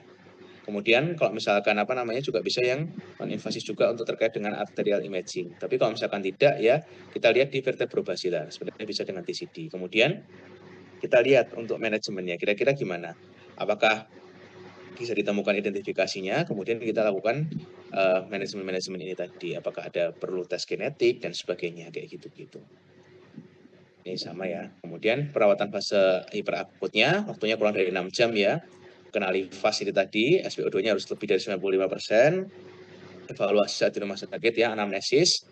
Ini HSS harus bisa, nanti kalau misalkan ditanya cara menjelaskannya harus bisa, termasuk pada pasien-pasien yang dengan penyulit ya, kira-kira penjelasannya gimana itu harus teman-teman tahu. Nanti kalau misalkan dia nggak sadar gimana cara mengukur NIHSS, tapi NIHSS ini hanya untuk stroke yang di anterior ya, yang posterior nggak bisa pakai ini. Kalau yang posterior bisa pakai apa? Kalau yang posterior pakai apa? Lupa. Halo. NIHSS posterior. Pakai apa kalau yang posterior? Pakai apa, Bril? Yang dulu kamu tanya itu, Bril. Lupa Pak, mohon maaf. Ya, yang APOS score itu ya, sama juga bisa juga defensive stroke scale. Itu untuk mengetahui untuk mengetahui yang sirkulasi posterior. Kemudian ini Barthel Index ya, ini juga untuk mengetahui prognosisnya dari pasien kita, karena ada ad vitam, ad sanam, ad fungsionam ya, ini ad fungsionam Barthel Index ini. Kemudian kalau yang terkait dengan ad vitamnya, kita juga punya TIMI score kalau misalkan yang untuk pasien-pasien yang post trombolisis. Oke, kemudian ini review sedikit yang sudah pernah kita bahas ya di bimbingan imaging. Ada hiperakut, akut, subakut, dan juga kronis. Kalau berdasarkan imaging, dia kriterianya ini ya. Dari jawab dari IR senior ya, ini sumbernya dari jurnal ini, dari Alexandrov. Ada early hiperakut, kemudian ada late hiperakut, ada akut, subakut, sampai kronik ya, kira-kira seperti ini. Nah ini kalau misalkan saat serangan stroke sedikit kerusakan di situ ya, tadi sudah kita bahas ada yang normal, oligemi, penumbra sampai yang nekrosis ya, yang dead brain benar-benar. Kalau penumbra ini masih ada aliran darah tapi tidak mencapai normal. Oke, kemudian ini tadi sudah kita bahas bagaimana terjadi gangguan ya dari penumbra sampai akhirnya jadi infak yang irreversible. Ya, dikurangi ICP, ini sebenarnya sama kayak tadi ya, faktor-faktor yang berpengaruh, metabolik, neurogenik, myogenik, dan juga reaktivitas endotel. Mana tadi MAP itu adalah cardiac output kali stroke systemic vascular resistant ditambah cerebral perfusion pressure ya tadi ya kayak gitu. Kemudian ini ada central venous pressure, CVP, central venous pressure. Kemudian cardiac output adalah heart rate dikalikan stroke volume. Ini tadi hukum yang Hagen-Poiseuille ya, jangan lupa. Oke, kemudian ini batas-batas iskemi ya. Jadi kapan kita mengalami cell death, kemudian threshold of iskemia, oligemia dan sebagainya. Bisa lihat di sini juga ya, ini batas-batasannya tadi ya, terkait dengan hipoperfusi, kemudian hiperperfusinya seperti apa gitu ya, di gambarannya. Tadi sudah kita bahas terkait dengan volume intrakranial, kemudian ini terkait dengan hiperventilasi yang bisa dilakukan. Kenapa kita bisa melakukan hiperventilasi, tujuannya untuk apa? Sopostriksi, kemudian untuk meningkatkan excitabilitas neuronal, kemudian untuk mengurangi alkalosis ya, seperti itu. Nah ini terkait dengan MCA, ada cabang-cabangnya ya. Ini advance sih, nanti kalau misalkan mau dipelajari boleh. Ini alat-alat cabangnya. Kemudian yang ACA ya, ada arteri recurrent Hubner ya, yang bisa ditanya. Itu cabang-cabang dari ACA. Ini. Kemudian tadi yang arteri lenticulus striata, ini gambar-gambarnya. Ini teritorinya ya. Kalau misalkan nanti belajar emboli, yang ACA di sini, jangan lupa homunculusnya. Makanya kalau ACA atas sama bawah nggak sama, kriteria kekuatannya. Ada MCA ya, yang divisi superior, divisi inferior, kemudian yang penetrating di sini PCA. Dan ini sebenarnya dari sini kita bisa mengetahui bagaimana pasien-pasien kita tuh mengalami afasia dari sini. Udah pernah kita bahas dulu. Kemudian ini terkait dengan imaging ya, sebenarnya kira-kira imaging itu buat apa sih? Buat diagnosis, prognosis, dan juga penentuan terapi. Ini sedikit review perbandingan CT dan MRI ya. Sebenarnya ini sudah pernah kita bahas waktu imaging dulu. Jadi non-kontras itu efektif untuk mengeksklusikan ICH sebelum pemberian alteplase, memberikan informasi tambahan yang perlu ya, misalkan kayak kemarin pasiennya Mbak Mufid ada MCA Densign kayak gitu-gitu terkait dengan akut ischemic stroke-nya. Kemudian pada pasien-pasien itu kita juga punya tanda-tanda tadi hipertensi arteri sign, kemudian early ischemic change ya kayak pengaburan densitiformis, ada insulin response sign, kemudian hilangnya perbatasan antara Gray-Weight Matter Junction ya. Kemudian juga ada tanda-tanda untuk mencegah dari penggunaan trombolisis. Ini ada aspek skor ya. Aspek skor ini Dr. Ivan juga suka naik singkatannya. Itu Dr. Andi juga di waktu itu. Aspek skor itu adalah singkatan dari Alberta Stroke Program Early CT Score ya. Alberta Stroke Program Early CT Score. Yang bagus itu 8 sampai 10, 5 sampai 7 itu intermediate, kalau yang 0 sampai 4 itu memang bagusnya poor. Nah, jangan lupa memperhatikan 4P ya, parenkim, pipe, perfusion, dan juga penumbra terkait dengan pasien-pasien yang stroke akut. Nah, ini pada pasien-pasien yang mengalami stroke iskemik ya, tadi ya bagaimana perubahan-perubahannya yang bisa terlihat dari menit sampai dengan akhirnya waktu ya bervariasi. Ini kalau hiperakut ya, yang kurang dari 12 jam itu biasanya akan muncul MCA adenosine ya, atau ada obstruction dari lenticular nucleus, ada pengaburan dari nucleus lenticular. Nah, ini yang disebut sebagai MCA adenosine ya, kayak gini, ini MCA adenosine ya. Ini dia apa namanya? Biasanya karena ada acute intraluminal thrombus ya biasanya ya. Kemudian bisa false positif itu ditemukan pada kondisi hematokrit yang tinggi atau klasifikasi MCA. Tapi kalau misalkan dia false positif, hiperdensia itu harusnya adalah bilateral. Jangan lupa ini. Nah, ini hiperdensia artery sign ya. Jadi biasanya kalau kita lihat di sini ya, ada acute thrombus di sini bervariasi 1 jam biasanya. Nah, ini ya. Ini kalau kita lihat ya, setelah 1 jam dia sudah nggak ada. Oke, kemudian ada pengaburan nukleus lentiformis ya. Biasanya kalau kita lihat di sini, nah ini pengaburan nukleus lentiformisnya nggak ada di sini. Nah, dia biasanya karena adanya udem-udem sitotoksik biasanya dalam 2 jam setelah onset ya. Jadi ini terjadi karena nukleus lentiformis itu dia mendapatkan vaskularisasi dari segmen M1 MCA yang berkolateralisasi dengan anastomosis kortikal. Kemudian ini gambarannya ketika dia diulang dalam 2 jam ya. Setelah apa namanya ini dalam 2 jam, kemudian dalam 1 hari setelahnya baru mulai terlihat secara jelas infarknya. Kemudian dalam 12-24 jam itu kita akan melihat hilangnya batas antara gray white matter junction karena adanya udem. Kemudian dari pola sulcus dan girisnya juga akan mengalami perubahan ya. Kalau di sini kan masih jelas, yang ini sudah nggak jelas antara sulcus dan girisnya. Kemudian ini juga ada insulary bone sign ya. Jadi kalau kita lihat di sini ada insulary bone sign ya. Ini adalah hilangnya batas antara gray white matter junction. Kira-kira gambarnya seperti ini. Ya, jadi setelah 1 jam biasanya, nah kira-kira seperti ini.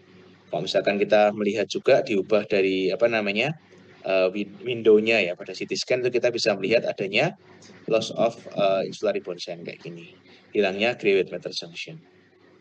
Nah, kalau udah subacute 2-14 hari akan ada hipodensitas ya seperti ini, karena sitotoxic edem, dan juga biasanya 2-4 hari itu kita harus hati-hati terhadap transformasi hemoragik. Nanti kita bahas di pertemuan berikutnya transformasi hemoragik. Kemudian kalau udah kronis akan terjadi dilatasi ventricle karena adanya pengurangan massa dan juga ini tadi akan menyebabkan ex vacuo ya istilahnya, karena dia hilang karena ventricular widening atau encephalomalacia.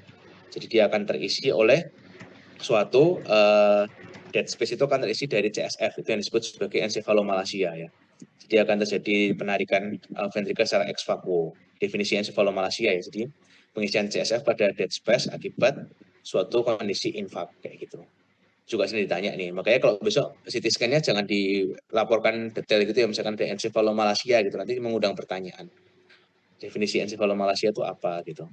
Dan ini aspek skor ya. Jadi apa namanya aspek skor kalau misalkan dia berhubungan dengan fungsional outcome tadi ya, yang lebih dari sama dengan 7, ya lebih dari sama dengan 8 itu tadi bagus, kalau kurang dari sama dengan 7 itu kurang bagus terkait dengan aspek skornya. Ini ada 10 poin ya, dari ini ada M1, M2, M3, M4, M5, M6, kemudian juga ada nucleus caudatus, kemudian kita juga punya kapsula interna, kemudian ada putamen dan juga ada cortex insular. Kalau kita lihat di sini, ini kayak gini kira-kira gambarannya. Ya ini ya. Tadi ya sudah jelasin ya M1, M2, M3, kemudian M4, M5, M6 di atasnya, kemudian ada nucleus caudatus, kemudian ada cortex insular, kapsula interna, dan juga ada putamen. Kita lihat di sini. Ini lu sudah ya ini ya. Ini aspek skornya berarti berapa ini? Sudah pernah keluar sih slide ini sebenarnya. Berapa nih aspek skornya kira-kira? 3. 8. Ah?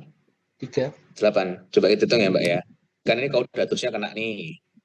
Lentiformisnya kena. Insularnya kena, cortex insularnya 1, 2, 3, M1-nya kena, M2-nya kena, 5 kan, terus habis itu M5-nya juga kena. Berarti 10 dikurangi 1, 2, 3, 4, 5, 6. Berarti 4. aspek skornya 4. 4. Jadi 10 dikurangi yang kena itu Mbak.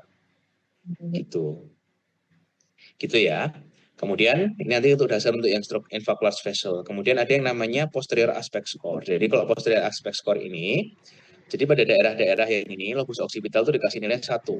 Kemudian juga ada mesencephalon, pons, kemudian juga ada di cephalon itu nilai 2 yang di batang otak. Kemudian yang satu lagi adalah di talamus di sini ya, di bagian belakang ini, kemudian jadi lobus occipital. Jadi talamus ini 1, occipital ini 1. Kemudian di batang otak ini nilainya 2, baik di di mesencephalon atau di pons ya gitu-gitu. Kemudian yang hemisfer cerebellum nilainya juga masing-masing 1. Jadi kalau misalnya dia lebih dari sama dengan 8, ini dia clinically outcome-nya lebih bagus kayak gitu. Kemudian MRI ini tidak banyak digunakan, tapi kita harus tahu bahwa kalau kita mau melihat antara suatu stroke yang sangat hiperakut, itu kita bisa melihat adanya perbedaan pada segmen DWI dan ADC ya, diffuse wave imaging dan juga ADC. Jadi dia kalau misalkan kita mau lihat di sini ya, ini hiperakutnya, itu akan kelihatan banget dalam waktu 30 menit saja, itu kita bisa lihat dari DWI dan juga ADC-nya. Ini ya, hiperakut sampai dengan kronisnya. Oke, ini konvensional MRI yang tadi tak jelasin. Kalau misalkan gradient echo, ya bisa untuk biasanya hiperakut pada imaging yang di intracerebral hemorrhage ya, karena dia bisa melihat adanya logam besi itu ya. Jadi yang bisa iron imaging-nya bisa kelihatan di situ. Oke. Ini kasus ya yang pertama ada laki-laki 70 tahun dengan kelemahan mendadak dari anggota gerak sebelah kanan, afasia dan juga penurunan kesadaran. Dia menderita diabetes dan hipertensi. Kemudian dari DWI dan ADC kita lihat seperti ini ya, nggak ada restricted diffusion-nya. Jadi kalau di DWI-nya ada hipointens, di ADC-nya harus ada hiperintens ya gitu. Kemudian ternyata kalau kita lihat ada small vessel disease pada sekuen flare ya, flare-nya ditarik. Ini ada microbleed ya di sini ya, gambarnya hitam-hitam ini ya, microbleed. Kemudian tidak ada bleeding di GRE. Kalau di sini di flare-nya ada microbleed, kita harus hati-hati di GRE-nya gimana. Ternyata di GRE-nya nggak ada. Kalau di GRE ini kan bisa untuk melihat ion besi tadi ya, kayak gitu. Nah, kemudian kalau kita lihat di sini ya, ternyata dia adanya setelah 18 jam dilakukan follow up, ternyata baru mulai kelihatan dari DWI dan ADC-nya. DWI-nya ada peningkatan sinyal, berarti di ADC-nya juga ada penurunan sinyal balikannya. Nah, kemudian yang perlu kita ketahui tadi ada yang namanya core dan juga ada yang namanya penumbra. Ini biasanya kita ketahui dari CT perfusi untuk mengetahui waktu untuk mencapai puncak, kemudian mean transit time-nya, dan juga akhirnya sampai mencapai maksimumnya seperti apa. Kayak gitu ya, ada cerebral blood flow, kemudian cerebral blood volume, dan juga mismatch ratio yang tidak tidak sesuai dengan yang lainnya. Ada yang mau ditanyakan dulu sampai di sini? Belum ya? Iya, gimana beliau? Dulu itu pernah ada yang bilang kalau misal infark hiperakut itu CT scan tidak terlihat, tapi dari MRI terlihat adanya ketidaksinkronan antara apa dengan apa itu Pak. Itu maksudnya apa? Oh iya, jadi antara DWI sama ADC-nya beliau. Jadi kalau misalkan pada MRI itu, sebenarnya yang kita paling bisa lihat itu pada DWI dan ADC-nya ini. Jadi yang paling awal itu kita bisa lihat dalam 30 menit itu pada DWI dan ADC-nya. Jadi kalau misalkan kita lihat yang gambar A ini, DWI-nya itu akan menunjukkan terjadinya hiperintens. Nah, DWI ini harus dipasangkan dengan ADC. DWI itu adalah diffuse weighted imaging, ADC itu apparent diffusion coefficient. Jadi di bimbingan yang waktu imaging itu akan ada sekuen-sekuen MRI itu yang pernah aku kasih itu. Nah, bisa dibaca di situ perbedaan sekuen-sekuensinya. Nah, kalau pada 30 menit itu DWI itu udah langsung kelihatan seperti ini karena pada MRI ini kita bisa langsung melihat dari kondisi-kondisi yang mana dia bisa mendeteksi dari aliran-aliran darah karena dia kan magnetic resonance imaging ya. Jadi kalau misalkan darah kita bersirkulasi terus-menerus, kecepatannya itu dia nggak akan kedetek sama protonnya. Kan ditimbak sama medan magnet tuh kan. Jadi dia nggak akan kedetek sama itu. Tapi kalau misalkan dia ada statis di situ, berarti kan kecepatannya kan berkurang gitu. Nah, kalau misalkan dia kecepatannya berkurang di situ, dia akan kedetek, kebaca di situ. Karena nggak ketembak sama protonnya di situ. Jadi terperangkap di situ. Akhirnya dia akan muncul gambaran hiperintens pada DWI, tapi pada ADC-nya akan terjadi hipointens. Jadi harus ada kondisi yang sinkron antara DWI dan ADC ini. Nah, ini kalau dia konsisten seperti ini, dia menunjukkan adanya hiperakut ini.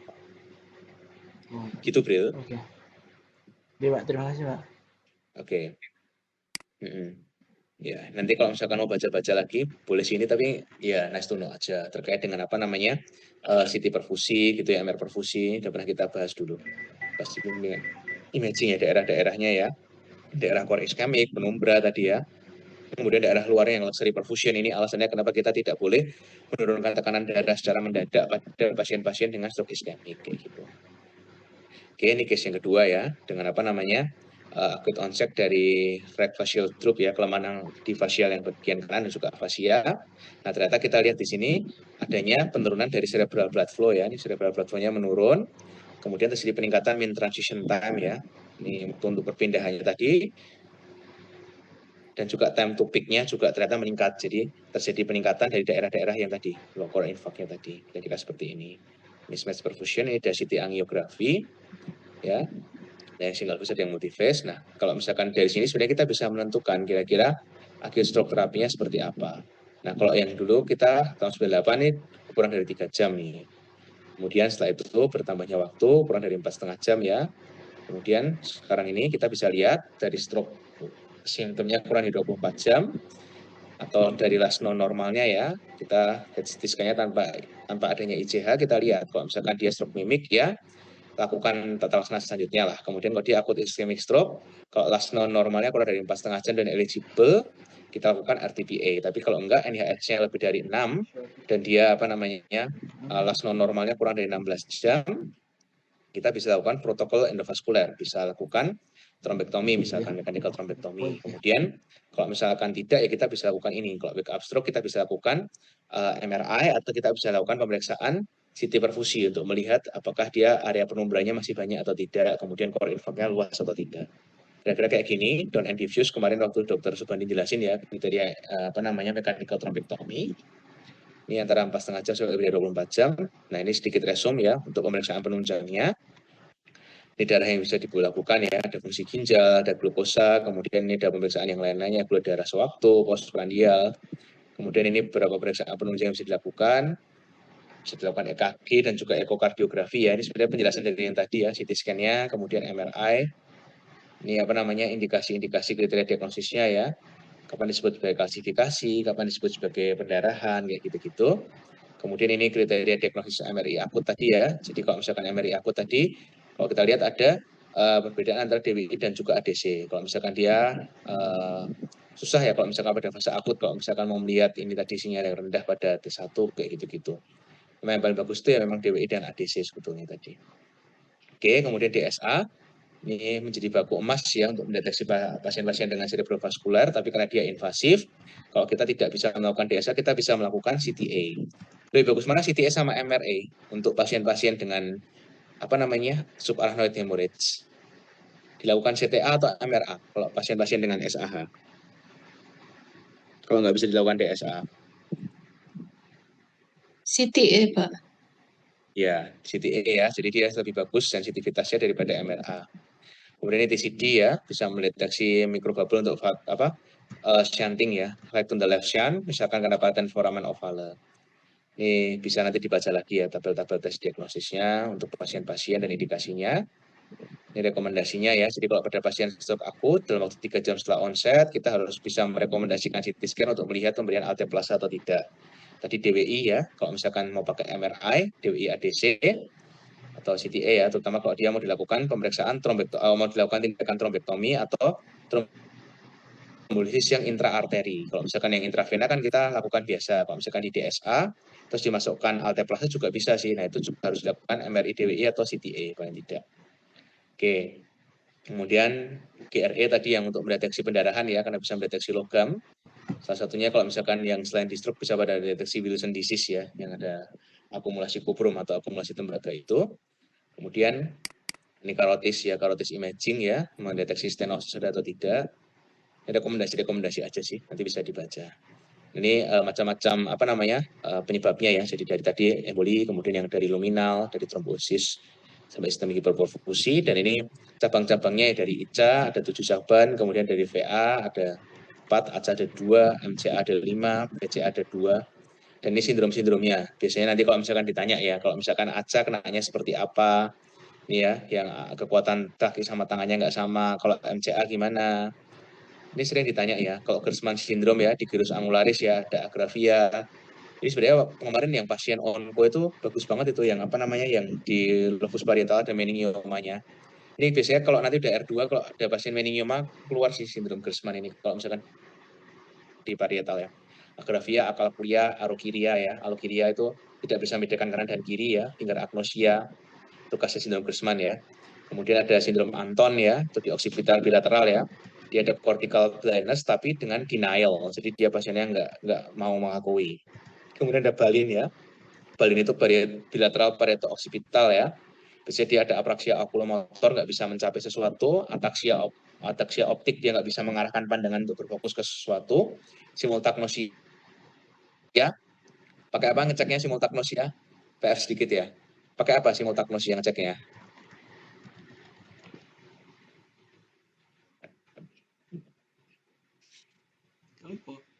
Pakai itu ya, British Cookie Test itu ya. Jadi yang gambar orang yang itu loh, yang apa namanya, yang anak kecil ngambil apa namanya, ngambil roti cookies di kaleng, terus kursinya jatuh itu loh. Oh, Masih ingat nggak? Pernah aku kirim di 4X dulu itu gambarnya. pernah Pak? Iya, Pak. Iya. Ingat, Pak. Itu ya, itu pakai British Cookie Test itu, atau kalau yang terbaru sebenarnya per Februari 2024 ya, tahun lalu itu sudah keluar yang Precocious Painter. Jadi ada orang pelukis gitu, terus dia melukis banyak hal, terus akhirnya tapi nggak semuanya muncul.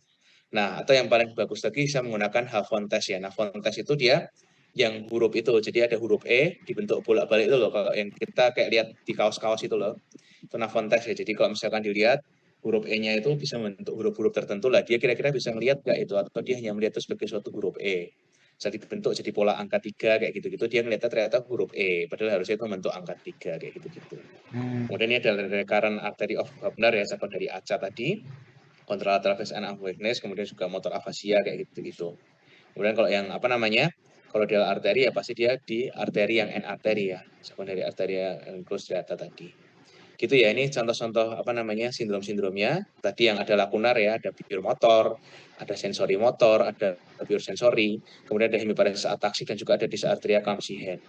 Kalau di Erin Rose ini sebenarnya khas di talamus ya. Jadi kalau misalkan apa namanya, biasanya dia ada gambaran gejala-gejala alodinia pasiennya. Jadi biasanya.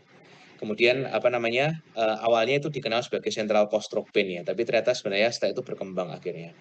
Kalau hemibalismus ya dia ada gerakan kayak ngeliuk-liuk kayak orang penari ini kalau udah polisi biasanya. Jangan lupa sindrom brainstem ya, Weber, Claude, Benedict ya, Raymond, Millard Gubler, Foville, Dayarin, dan juga Ullenberg ya. Oke, ini arteri dan juga tadi sudah kita bahas sirkulasinya. Nanti bisa teman-teman review lagi ya, ini sirkulasi vena. Aku keluarin lagi di sini, nanti bisa teman-teman bahas. Kemudian terkait dengan perbedaan komposisi dari dinding arteri. Jadi ternyata ada perbedaan antara pembuluh darah intrakranial dan ekstrakranial. Nah, pada pembuluh darah intrakranial itu dia nggak punya lamina elastika eksterna. Lamina elastika eksterna itu membatasi tunika media dan tunika adventisia. Nah, kemudian komposisi jaringan elastisnya itu kurang baik dibandingkan dengan arteri ekstrakranial. Maka ini sebenarnya menjadi alasan kenapa kok dia lebih rentan terkena stroke dibandingkan pada arteri-arteri ekstrakranial. Nah, kemudian ini lokasi yang tersering. Biasanya yang paling sering kalau sirkulasi anterior itu di ICA ya, di sini, terutama pada sifon karotis ya. Kemudian kalau yang posterior biasanya di bagian proksimal dari arteri vertebralis, kemudian di arteri subclavia atau di arteri basilaris. Sini. Kemudian patogologisinya dari tadi lipohyalurosis, kemudian ada hipertrofi, kemudian karena hipertensi ya, akhirnya bisa mempenetrasi di arteri lenticulus striata yang merupakan cabang dari MCA, atau bisa sampai ke cabang dari ACA ya, akhirnya terjadi di arteri recurrent of Wagner tadi. Kemudian pada arteri lenticulus striata atau arteri choroidalis anterior, kemudian arteri thalamogeniculatum yang penetrator dari cabang dari posterior ya, atau pada arteri-arteri basilaris yang mencabang ke pons dan juga ke batang otak dan juga ke talamus. Oke. Nah, kalau yang diseksi ini paling sering terjadi pada arteri karotis dan juga arteri vertebralis ya. Kenapa? Karena arteri pada leher ini lebih bersifat mobile ya, jadi tidak melekat pada tulang. Jadi kalau ada peregangan yang berlebihan itu bisa robek ya, bisa dikeretak-keretak gitu loh. Akhirnya kalau misalkan dia ada blokade di situ, ukurannya besar, jadi di arteri ekstrakranial, kalau ini jadi arteri intrakranial. Nah, ini bagaimana terkait dengan tensi ya pada pasien-pasien dengan stroke iskemik. Jangan lupa ini juga harus bisa ya, ini wajib bisa. Kalau trombolisis atau trombektomi, Sebelum mulai, pastikan dia kurang dari 185 sampai 110 selama pemberian, sampai 24 jam setelahnya turunkan hingga 180/105, turunkan tetap dipertahankan di atas 130 sampai 140, tapi kurang dari 180 pada 72 jam pertama. Nah, pasca 72 jam, targetnya itu adalah kurang dari 130/80. Kalau misalkan dia tidak kandidat RTPA, kita lihat tekanan darahnya gimana. Kalau kurang dari 220/110, nggak punya komorbid, tunda sampai 24 jam. Tapi kalau misalkan saya sampai 72 jam ya. Jadi kalau misalkan saya lebih menganut paham yang itu, jadi dari AHA saya itu kan sampai 72 jam. Jadi kalau misalkan bisa dari onset keempat baru kita turunkan. Tapi kalau 24 jam ya monggo, ini berdasarkan Eropa ya. Kemudian kalau dengan comorbid, kita bisa turunkan dalam 15% dalam 24 jam pertama.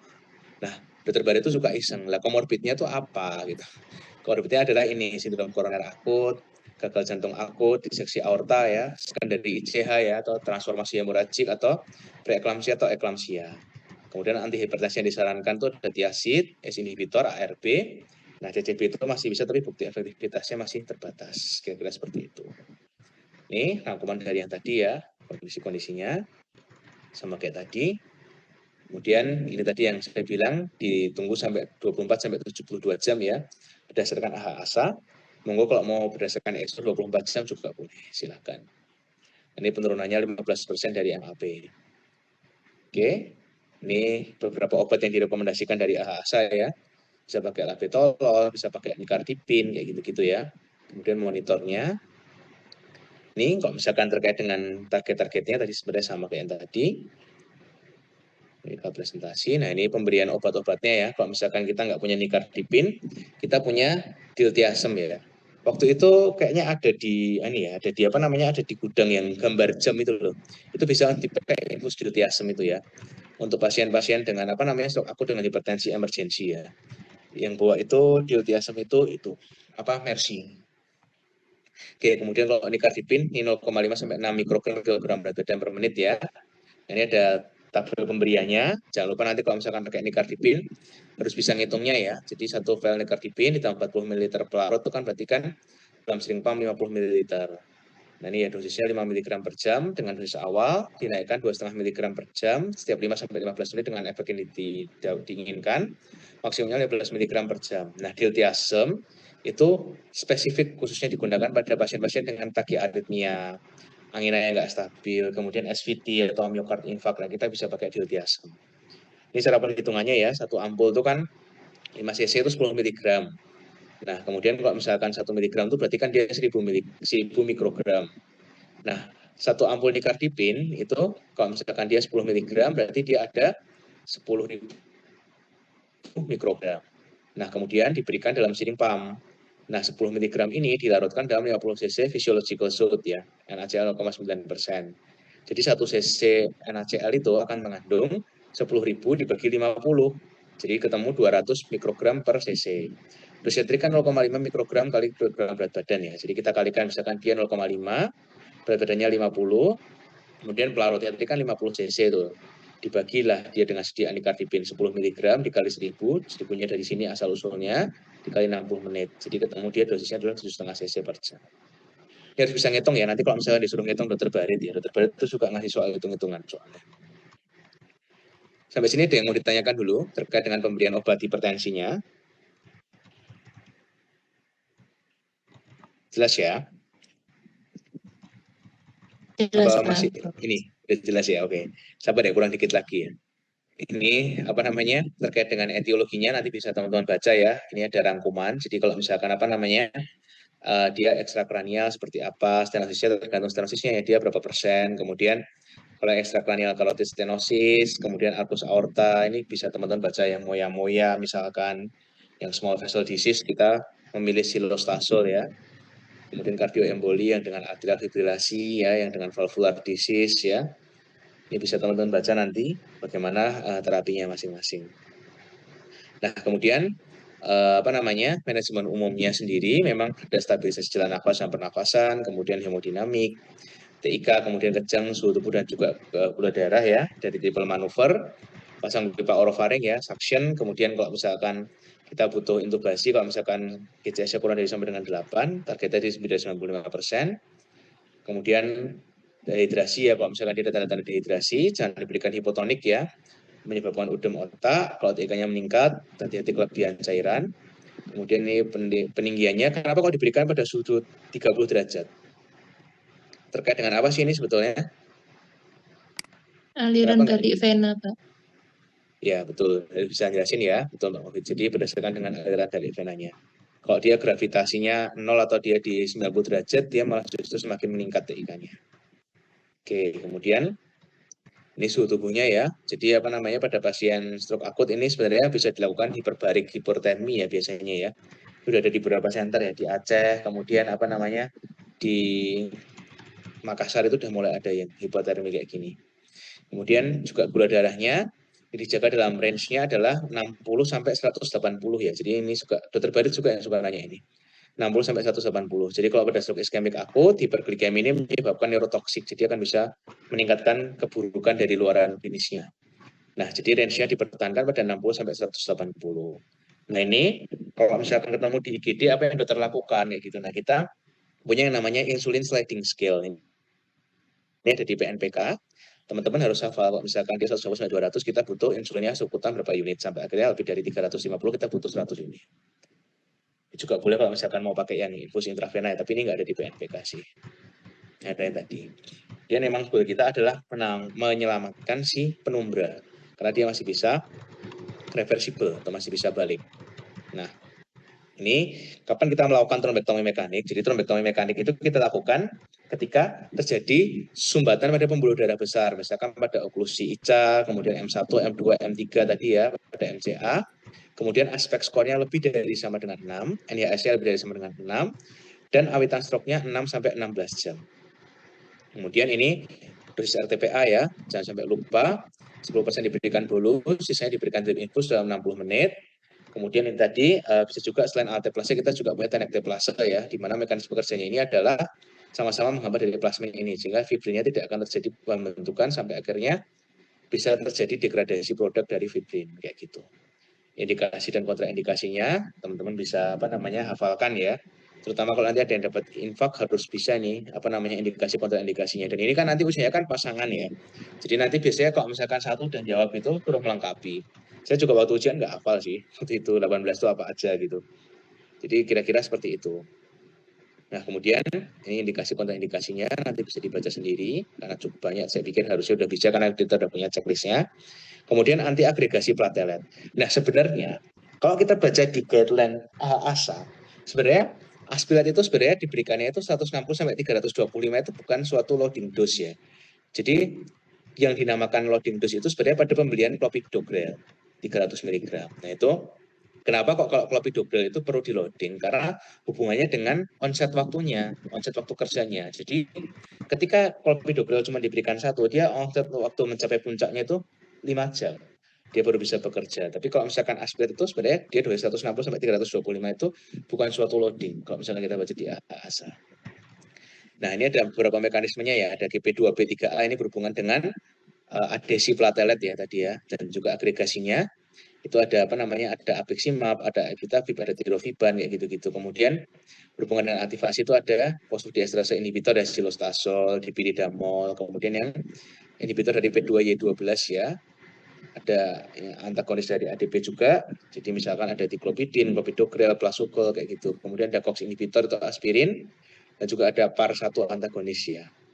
Nah, kemudian pada stroke minor yaitu kita bisa memberikan dual antiplatelet ya dalam 24 jam selama 21 hari ya pada pasien-pasien yang mengalami stroke minor ya untuk mencegah risiko stroke sekunder sampai 90 hari pasca stroke.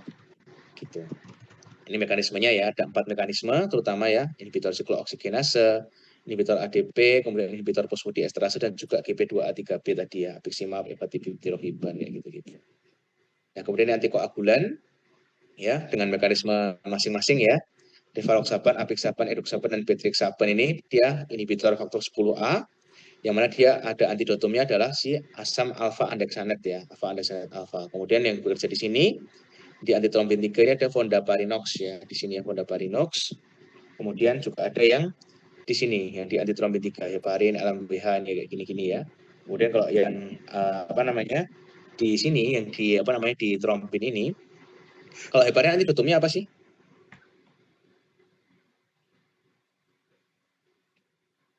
Halo.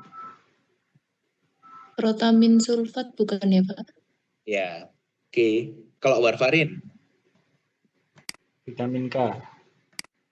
iya vitamin K Vitamin K. ya, oke. Ya, kemudian kalau misalkan yang di sini yang trombin 2A ini ya, inhibitor trombin 2A ada yang dabigatran terutama ini kita bisa menggunakan idarucizumab. Nah, dulu waktu saya ujian R1 tuh ujian saya tuh stroke infak emboli. Dokter Andi tuh suka banget nanyain ini. Idarucizumab, alfa andexanet, terus tadi ya antidotumnya apa, ada protamin sulfat kayak gitu-gitu. Tuh. Ini macam-macamnya ya, apa namanya, pengobatan dari antikoagulan. Nah, kemudian kita lanjutkan dengan stroke risk factor sekarang. Lagi di sini terkait dengan faktor-faktor risiko pada stroke. Ini yang kita kenal dengan Framingham Stroke Stratification. Ada faktor yang bisa dimodifikasi, dan ada faktor-faktor yang tidak bisa dimodifikasi yang perlu kita ketahui. Nah, yang pertama tentu saja kita harus melakukan screening. Itu adalah pencegahan yang paling primer, pencegahan primernya. Kemudian terkait dengan diet, diutamakan adalah diet Mediterania terutama ya, yang diutamakan. Kemudian ini terkait dengan suplementasi yang bisa diberikan ya, vitamin C, vitamin E, selenium, dan sebagainya. Jadi diet Mediterranean itu apa sih? Jadi ini ada diet-diet yang tinggi monosaturated atau saturated fat ratio-nya yang cukup tinggi ya. Biasanya menggunakan minyak zaitun atau olive oil ya. Kemudian juga ada apa namanya intake dari plant based food yang tinggi, misalkan buah-buahan, sayur-sayur, kemudian dari gandum ya, legum, kemudian juga dari atau sorghum ya. Kemudian dari apa namanya konsumsi dari whole grain ya, gandum utuh atau sereal, kemudian meningkatkan konsumsi ikan ya. Kemudian daging itu yang apa namanya terutama daging merah harus dihentikan ya, atau daging yang diproses berlebihan ya, yang dikaleng ya, kornet dan sebagainya. Kemudian ini yang sering jadi perdebatan itu adalah low to moderate red wine consumption. Jadi memang pada beberapa penelitian penggunaan anggur merah pada kondisi rendah sampai sedang itu bisa membantu menurunkan stroke, tapi memang tidak disarankan di kita ya, sebenarnya seperti itu. Kemudian ada juga konsumsi susu yang tentu saja belum diproses secara berlebihan, itu bisa dilakukan dalam kondisi yang moderate. Kemudian tidak mengkonsumsi soda ya, permen ya, kemudian bakery atau roti-roti yang diproses secara kimia, dan juga lemak-lemak jenuh. Itu akan mengurangi resikonya. Ini yang diet Mediterranean itu komposisinya ini. Kalau misalkan ditanya Mediterranean diet itu apa aja kayak gitu-gitu. Kemudian berapa sih batasnya? Jadi batas sodium atau batas konsumsi itu adalah 2,5 gram per hari untuk garam. Kira-kira seperti itu.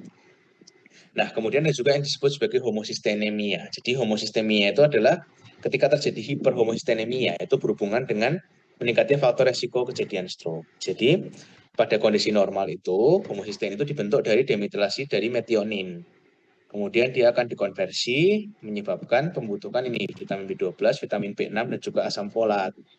Nah, pada pasien-pasien dengan apa namanya gangguan ginjal, kemudian dengan hipertiroid, dengan riwayat merokok, yang mana dia ada gangguan dari metabolisme piridoksin atau vitamin B6. Nah, ini pasien-pasien ini biasanya akan terjadi kondisi hiperhomosistenemia yang akan berhubungan dengan meningkatnya kejadian aterosklerosis. Nah, kira-kira seperti ini. Jadi, kalau pada pasien-pasien dengan stroke iskemik kayak gitu-gitu, suplementasi ini sebenarnya kalau misalkan dari guideline yang tahun 2021 itu sebenarnya tidak terlalu berpenting ya pemberian roburansia kayak asam folat, vitamin B6, vitamin B12 untuk mencegah terjadinya stroke sekunder. Jadi kalau kita lihat di situ, ini tadi ya tadi kalau misalkan kita mau mengontrol ya lebih baik dikontrol dari faktor resiko pencetus awalnya, misalkan dari gangguan ginjal dan sebagainya dikendalikan kayak gitu-gitu. Tapi belum semua klinisi mengetahui ini. Jadi kalau misalkan nanti teman-teman ke daerah gitu, misalkan pas tas keluar, kok masih dikasih vitamin B6, B12, folat kayak gitu ya udah nggak apa. Mungkin belum baca yang di situ. Kemudian ini yang kalsium dan juga vitamin D. Jadi suplementasi kalsium itu bisa membantu ya terkait dengan peningkatan dari kadar kalsium. Jadi kita harus hati-hati. Jadi kalau konsumsi yang berlebih tadi dia bisa meningkatkan risiko terjadinya serangan stroke. Nah, aktivitas fisik itu disarankan kalau misalkan dari PNPK itu adalah melakukan aktivitas aerobik minimal 150 menit setiap minggu dengan intensitas sedang, atau 75 menit setiap minggu dengan intensitas lebih berat. Misalkan apa? Jalan cepat, sepeda, berenang kayak gitu ya. Itu kan menurunkan tekanan darah, kemudian memperbaiki kontrol diabetes, menurunkan resiko HDL, seperti itu. Dan kemudian memang harus disarankan ini, penurunan berat badannya untuk lingkar pinggangnya kurang dari 80 untuk wanita dan kurang dari 90 untuk laki-laki. Nah, ini aktivitasnya sama seperti di PNPK ya, dari guideline 2024 masih sama. Kemudian bagaimana terkait penggunaan obat-obatan dan juga penggunaan rokok. Jadi kalau misalkan pada pasien-pasien yang menggunakan rokok memang harus di stop ya. Kemudian yang alkohol, kemudian stimulansia, juga misalkan amfetamin, kokain, nah itu juga harus dihentikan. Kenapa? Ini rekomendasinya. Kemudian kenapa sih bisa terjadi faktor resiko ya? Biasanya ini kan nanti kan ditanya ya dari anamnesisnya. Jadi kalau mau nulis anamnesis harus hati-hati ya, karena ini kenapa kok merokok bisa menyebabkan aterogenik? Karena ini ada stimulasi sistem saraf simpatis oleh nikotin. Jadi ada pergeseran ikatan hemoglobin dan juga oksigen dari karbon dioksida ke bromoksidanya. Kemudian akan terjadi pembentukan tadi peningkatan matriks metaloproteinase atau MMP tadi, yang mana MMP itu akan merangsang pembentukan trombus sampai penipisan dari fibroscaps. Jadi akhirnya terjadi ruptur yang lebih mungkin terjadi pada pasien-pasien dengan yang merokok, kayak gitu. Kemudian hipoksia juga merangsang proliferasi otot polos ya pada orang-orang yang merokok, kira-kira seperti itu. Nah, ini alkohol. Nah, misalkan kita lihat di sini, data konsumsi alkohol ini akan meningkatkan resiko karena dia akan menyebabkan peningkatan kadar HDL dan mengurangi agregasi trombosit dan juga aktivitas dari fibrinolitik. Nah, akibatnya ini tadi kalau kita lihat merokok ini meningkatkan resiko 3-10 kali lebih tinggi ya. Karena tadi mekanismenya ada alpha antitrypsin, kemudian stres oksidatif menyebabkan kenaikan level fibrinolikin. Yang mana nanti bisa dibaca ya ini untuk terkait dengan mekanismenya. Kemudian yang vaskularnya, bagaimana kalau pasien-pasien dengan hipertensi? Nah, kalau misalkan dia punya riwayat hipertensi atau dia mengalami apa namanya stroke atau TIA, ya kita bisa berikan tadi thiazid atau ACE inhibitor atau angiotensin reseptor blocker ya kayak gitu. Kemudian disarankan tadi targetnya adalah kurang dari 130/80 di AHA tadi. Nah, kemudian kalau misalkan nggak ada, ya kita harus tetap jaga, jangan sampai di kurang dari 130/80. Nah, kemudian ini manajemennya. Jadi bagaimana proses pembentukannya itu nanti juga dipelajari ya. Jadi bagaimana dia terjadi apa namanya peningkatan tekanan darah, kemudian dia akan terjadi hypertrophic remodeling sampai akhirnya tadi lipohyalurolysis ya, sampai pada arteri-arteri ini tadi sehingga bisa menyebabkan terjadinya cedera endotel. Dipelajari ya, nanti sering ditanya. Kalau misalkan hipertensi, bagaimana hipertensi bisa menyebabkan aterosklerosis, nah itu kehilangan elastisitasnya dan sebagainya. Ini ada di buku ini dan sudah tak rangkum di sini. Oke, kemudian dislipidemi disarankan kalau misalkan bisa kurang dari 100 ya untuk pasien-pasien dengan stroke atau kurang dari 70 sebenarnya. Nih, nah kemudian apa namanya kalau misalkan kita lihat di sini rekomendasinya ini memang kalau misalkan yang terbaru itu sebenarnya kurang dari 55 itu memang bermanfaat. Tapi kita harus hati-hati pada pasien-pasien dengan ICH. Itu kenapa kadang-kadang tidak diberikan statin. Nah, ini karena ada 5 alasan ini. Nanti kalau dapat yang kasus ICH ya. Jadi karena eritrosit itu kan jadi rapuh karena dibentuk oleh membrannya itu dibentuk oleh kolesterol. Jadi kalau terlalu rendah juga kita nggak bagus. Sampai akhirnya menyebabkan gangguan aktivasi platelet dan sebagainya. Nah, makanya ini alasan sebenarnya kadang-kadang pada beberapa orang itu belum memberikan statin pada pasien-pasien dengan ICH atau SAH. Nah, kemudian statin sendiri ada yang sifatnya low intensity, ada yang high intensity, dan ada yang moderate intensity. Nah, kalau low itu dia bisa menurunkan kurang dari 30%. Yang moderate itu dia 30 sampai kurang dari 50%. Kalau yang high itu lebih dari 50%. Jadi besok kalau misalkan mau memberikan terapi pada pasien-pasien dengan dislipidemi, kita harus lihat dulu targetnya itu berapa kira-kira. Kalau misalkan tadi pasien-pasien tadi yang apa namanya tidak ada non coronary heart disease dan sebagainya, targetnya memang lebih dari 100 apa. Tapi kalau misalkan dia sudah ada faktor-faktor resiko, itu kurang dari 70 target LDL-nya. Nah, jadi harus teman-teman perhatikan nanti kira-kira mau diturunkan seberapa banyak sih kayak gitu. Nah, kira-kira dari situ. Juga yang terbaru ini ada PSCK 9 ya. Waktu itu Dr. Buranum yang maju tentang PSCK 9. Waktu itu Prof. Suroto. Belum ada di Indonesia sih ini. Yang bisa bekerja pada selain HMG koaradotase ya kalau pada statin. Nih ya, pada pasien risiko tinggi kurang dari 70. Kalau pada pasien biasa kurang dari 100. Sampai di sini ada yang mau ditanyakan dulu? Belum ya, lanjut ya. Iya Pak, lanjut dulu Pak. Ini kalau misalkan dia pada trigliserid yang tinggi, kita bisa memberikan fibrat. Bagaimana trigliserid lebih bagus. Nah, kemudian ada hiperurisemia. Kadang-kadang kita cek asam uratnya. Kenapa sih kalau misalkan asam urat kok bisa menyebabkan aterosklerosis? Jadi memang pada asam urat yang terlalu tinggi itu akan menyebabkan kerusakan awal ya, intimal, tunika intimal yang mengalami kerusakan, aktivasi platelet sampai kaskade koagulasi tadi. Jadi asam urat ini akan menyebabkan pelepasan ROS ya, reaktif oksigen spesies, yang akan menyebabkan potensi pembentukan aterosklerosis. Nah ini, jadi normalnya itu 3 sampai 6 atau 4 sampai 7 berdasarkan jenis kelamin ya. Kemudian kalau misalkan dia abnormal bisa bergerak ke liver, kidney, dan juga heart sama brain. Itulah dia, makanya kita bisa berikan allopurinol ya, ini inhibitor sentin oksidase, atau kita bisa berikan juga febusostat yang kemarin jadi sponsor Sunshine ya, ini untuk koresphorin. Ini pemberiannya dosisnya 100 sampai 300 allopurinol, kalau febusostat diberikan 80 sampai 120. Kemudian terkait dengan gula, jadi gimana kita bisa mencegah HbA1c kurang dari 7. Jadi targetnya itu adalah HbA1c-nya kurang dari 7, seperti yang ada di PNPK dan juga AHASA. Kenapa? Karena diabetes mellitus ini akan menyebabkan gangguan metabolik, ada akumulasi sorbitol di dinding pembuluh darah, ada sedikit gangguan osmotik, kandungan airnya akan meningkat, terjadi penurunan oksigenasi. Ini kenapa kalau misalkan ada faktor risiko DM. Tadi skala luncur insulin sudah kita pelajari, ini tata laksana gula darahnya, dan kapan kita bisa memberikan insulin ya, ini dipelajari 5 ini tadi. Oke, kemudian tadi ini sudah kita bahas. Kemudian kalau misalkan terkait dengan gula darah kita bisa berikan, kalau misalkan pada pasien-pasien yang memiliki resiko tinggi, itu kita bisa berikan GLP-1 reseptor agonis ya. Jadi kita bisa berikan GLP-1 reseptor agonis, itu contohnya adalah golongan-golongan tiosinat ini atau liraglutid ya. Jadi dia bisa membantu untuk menurunkan aterosklerosis.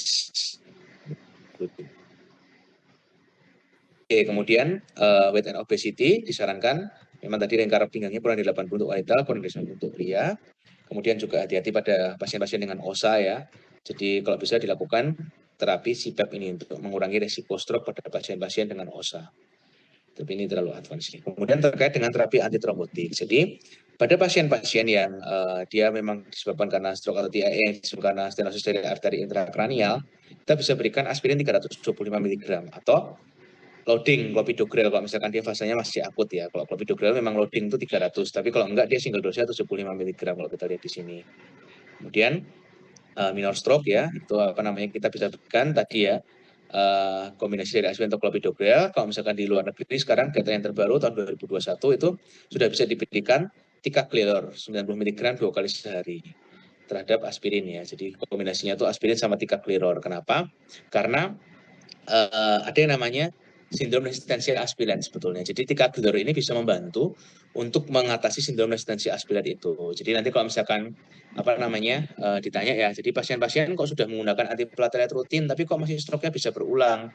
Padahal faktor resiko yang lain itu tidak sudah dimodifikasi semuanya. Nah itu kita bisa curiga dia sebagai suatu sindrom resistensi aspirin. Nah pemeriksaannya dengan apa? Dokter Ivan yang suka nanya itu ada di Prodia ya. Salah satunya itu dengan menggunakan TAT.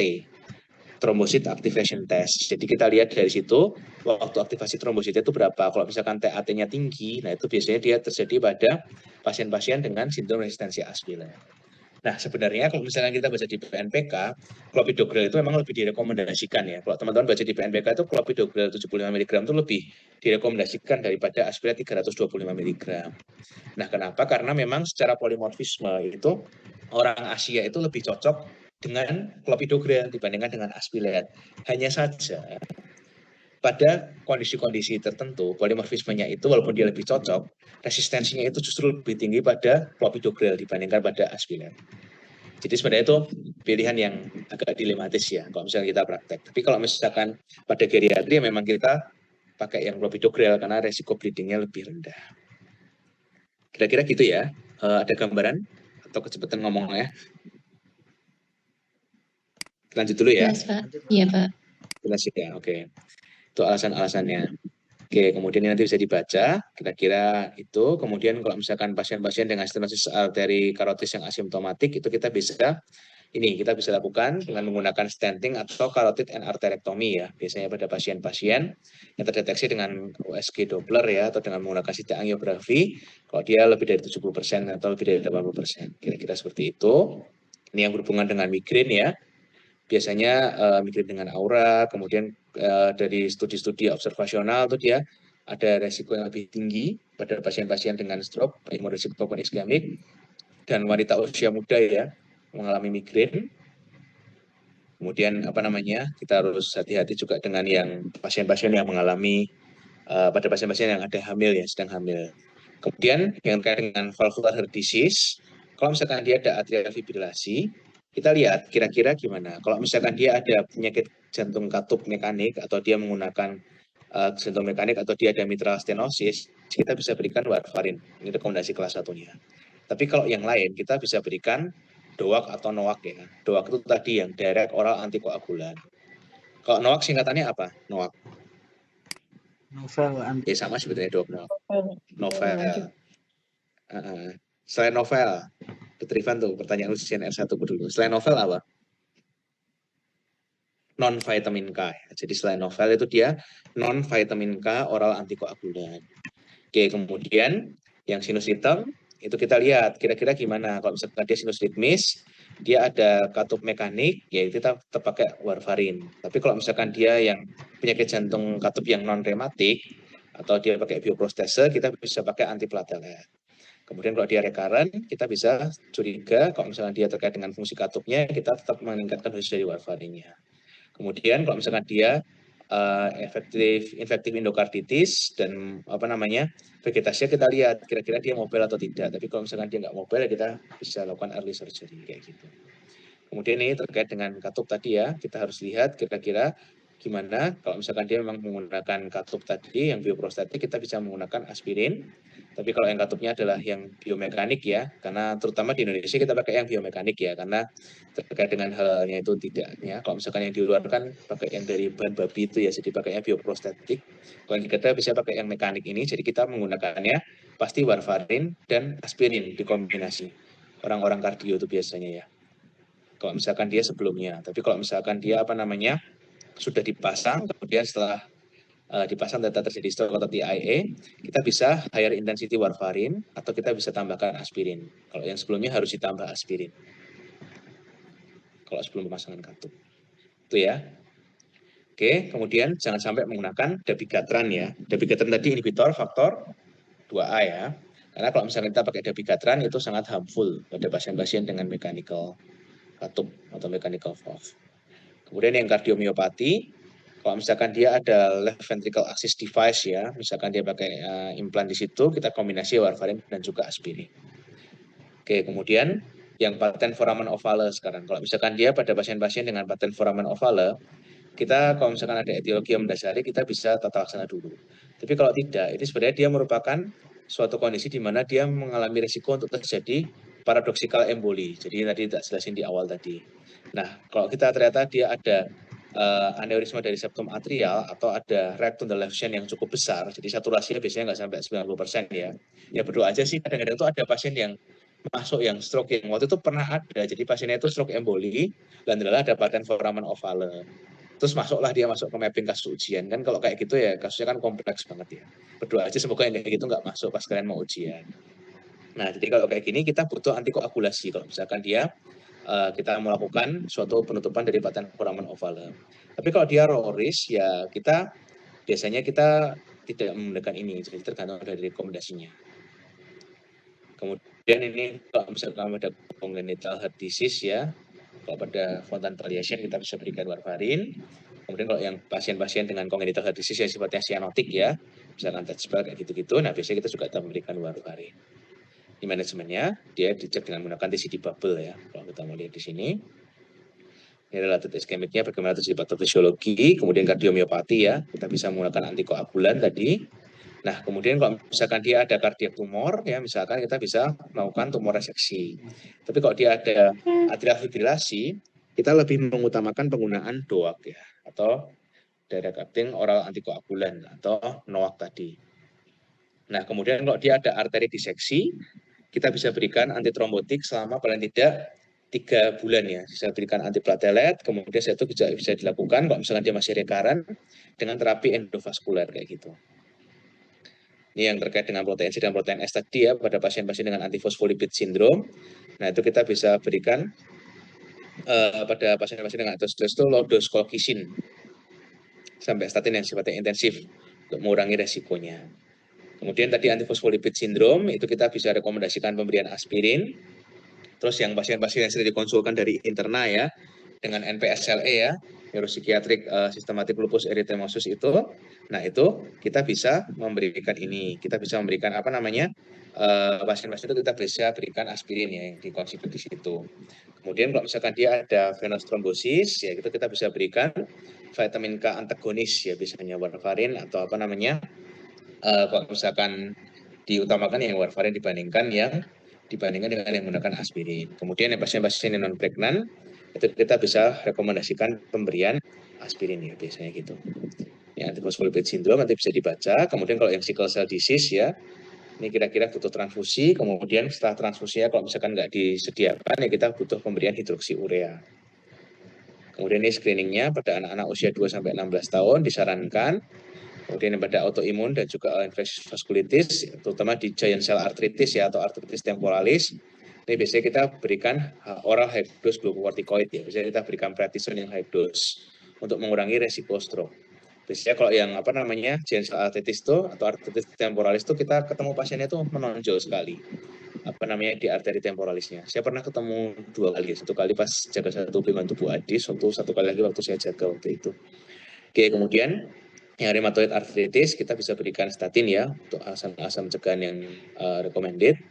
Ini yang untuk apa namanya pasien-pasien yang dengan infeksi harus jaga kesehatan gigi dan juga gusi secara rutin ya karena berhubungan dengan resiko peningkatan terjadinya stroke. Kemudian ini yang keluar di MCQ biasanya adalah kadasil ya di kromosom 19 ya. Jadi kita harus melakukan genetic testing biasanya pada pasien-pasien dengan itu. Kemudian delikoeptasia atau vertebrobasilar biasanya. Kemudian kalau pada pasien yang pregnant disarankan tekanan darahnya kurang dari 160/100 ya. Bisa diberikan, kalau bisa goalnya adalah kurang dari 140/90. Screeningnya, bagaimana kalau kita ketemu pasien-pasien stroke dengan kehamilan ya. Itu bisa dibaca sendiri. Dan ternyata endometriosis juga meningkatkan resiko stroke ya. Termasuk penggunaan kontrasepsi hormonal yang kita harus hati-hati dan juga menopause. Nah, ternyata kalau misalkan pasien-pasien dengan apa namanya moderate to severe vasomotor symptom ya, itu biasanya dia pada pasien-pasien dengan menopause yaitu harus di screening secara rutin karena faktor pelindungnya yaitu estrogennya sudah berkurang produksinya. Nah, kemudian kapan sih antikoagulasi itu kita bisa lakukan pada pasien-pasien setelah stroke atau TIA? Kalau hari ke-0 ya masih belum aman lah. Kalau misalkan dia hari kedua itu kalau misalkan dia ada TIA atau non-valvular atrial fibrillation kita bisa mulai. Dan kalau misalkan hari ke-14 dia ada stroke dan juga atrial fibrillation, yang mana dia kalau misalkan hari ke-14 lebih itu kalau misalkan dia punya resiko terjadinya pendarahan atau resiko transformasi hemoragik. Nanti kita bisa bahas di belakang ya.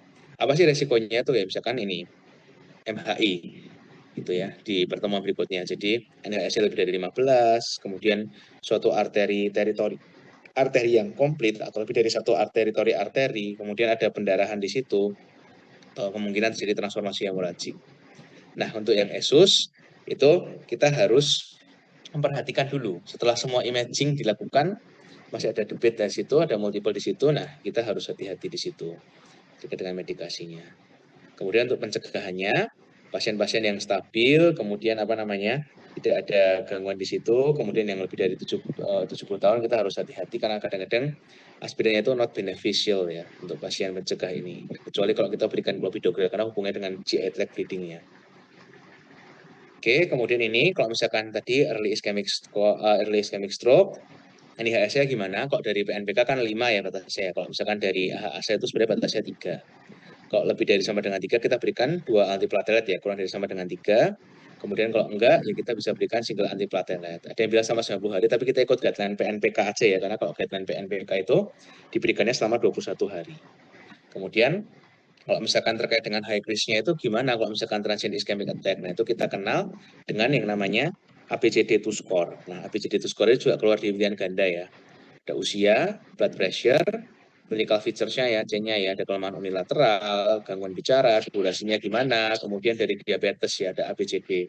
Kalau misalkan dia resikonya apa namanya rendah 0 sampai 3 atau misalkan dia risikonya sedang sampai risikonya tinggi. Nah, kalau misalkan dia lebih dari sama dengan 4 itu adalah indikasi dilakukan rawat inap pada pasien-pasien dengan TIA. Gitu ya. Kalau ABCD itu score ini harus tahu. Prediktor kira-kira dia akan terjadi early recurrence atau enggak kira-kira. Ini gambarannya ABCD2-nya. Ada age, blood pressure, clinical features, duration dan juga diabetes. Nah, ini yang berdasarkan apa namanya guideline dari PNPK. kombinasinya adalah aspirin 80 mg dengan clopidogrel 300 mg pada hari pertama. Dilanjutkan aspirin 80 mg dengan clopidogrel 75 mg sampai hari ke-21, kemudian dilanjutkan dengan monoterapi clopidogrel. Nah, kemudian pemberian dual antiplatelet ini dalam 24 jam pertama itu selama 21 hari untuk mencegah resiko stroke sekunder sampai 90 hari setelah stroke. Ini mekanismenya sama kayak tadi, bagaimana dia bisa menghambat di sini. Bisa teman-teman baca lagi. Nah, ini tadi yang saya bilang ya, clopidogrel 75 mg lebih baik dibandingkan aspirin 325 mg karena berhubungan dengan polimorfisme genetik. Tapi resistensi clopidogrel juga lebih tinggi pada pasien-pasien yang ada di Asia dibandingkan yang ada di luar Asia. Kemudian dosisnya ya sebagai monoterapi juga bisa diberikan seperti ini. Silostazol bisa diberikan pada pasien-pasien yang cerebral small vessel disease kayak gitu. Nah, sebagai yang penutup, seringkali kan kita kasih tuh citicoline. Nah, gimana sih mekanismenya? Sebenarnya citicoline itu kayak gimana sih mekanisme kerjanya? Nah, citicoline ini dia bisa menstabilkan dari fosfatidilkolin dan juga sphingomyelin sintesis ya. Kemudian dia menghambat apoptosis, membantu pembentukan dari asam nukleat, asetilkolin dan sebagainya untuk mengurangi formasi dari radikal bebas dan memfasilitasi dari pertumbuhan sinaps hingga meningkatkan neuroplastisitas. Tapi di guideline yang terbaru itu tidak memberikan manfaat, jadi boleh diberikan, boleh tidak, tapi itu juga tidak harmful ya. Kalau yang guideline terakhir yang masih menggunakan neuroprotektan itu di guideline stroke yang 2011. Oke, itu untuk yang stroke infarct small vessel. Sudah cukup banyak yang kita pelajari ya. Ada yang mau ditanyakan dulu nggak kira-kira dari teman-teman sebelum kita akhiri? Banyak ya, maaf ya. Nanti tinggal satu lagi yang large vessel, kita ketemu besok ya. Jadi biasa ada gambaran. Ada yang mau ditanyakan di teman-teman show ini?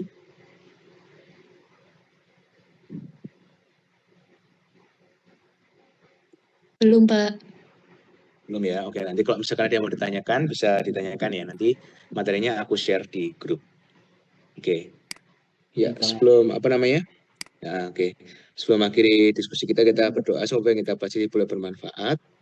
Besok jadinya berarti ketemu di rektorat, terus habis itu survei ke itu ya, ke apa namanya, ke Dr. Tejo dulu nyalain basisnya beliau, terus kita ke apa namanya, ke Solia, terus Alana sama Alila sekalian ya. Semoga nggak terlalu lama, jadi bisa segera selesai juga sih. Itu jadinya sama siapa aja jadinya? Faiz, Ovi sama Mbak Helen atau gimana jadinya? Faiz. Oke, 3 itu ya berarti ya. Helen, ya. Oke, ya. Nanti ketemu di rektorat ya berarti besok ya. Sekalian nyerahin ke Pak Banu sama Bu Asmi ya berarti ya. Iya, Pak. Oke.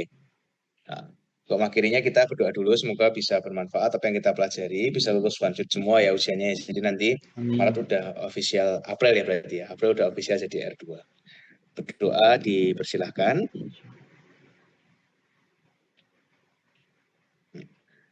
Amin.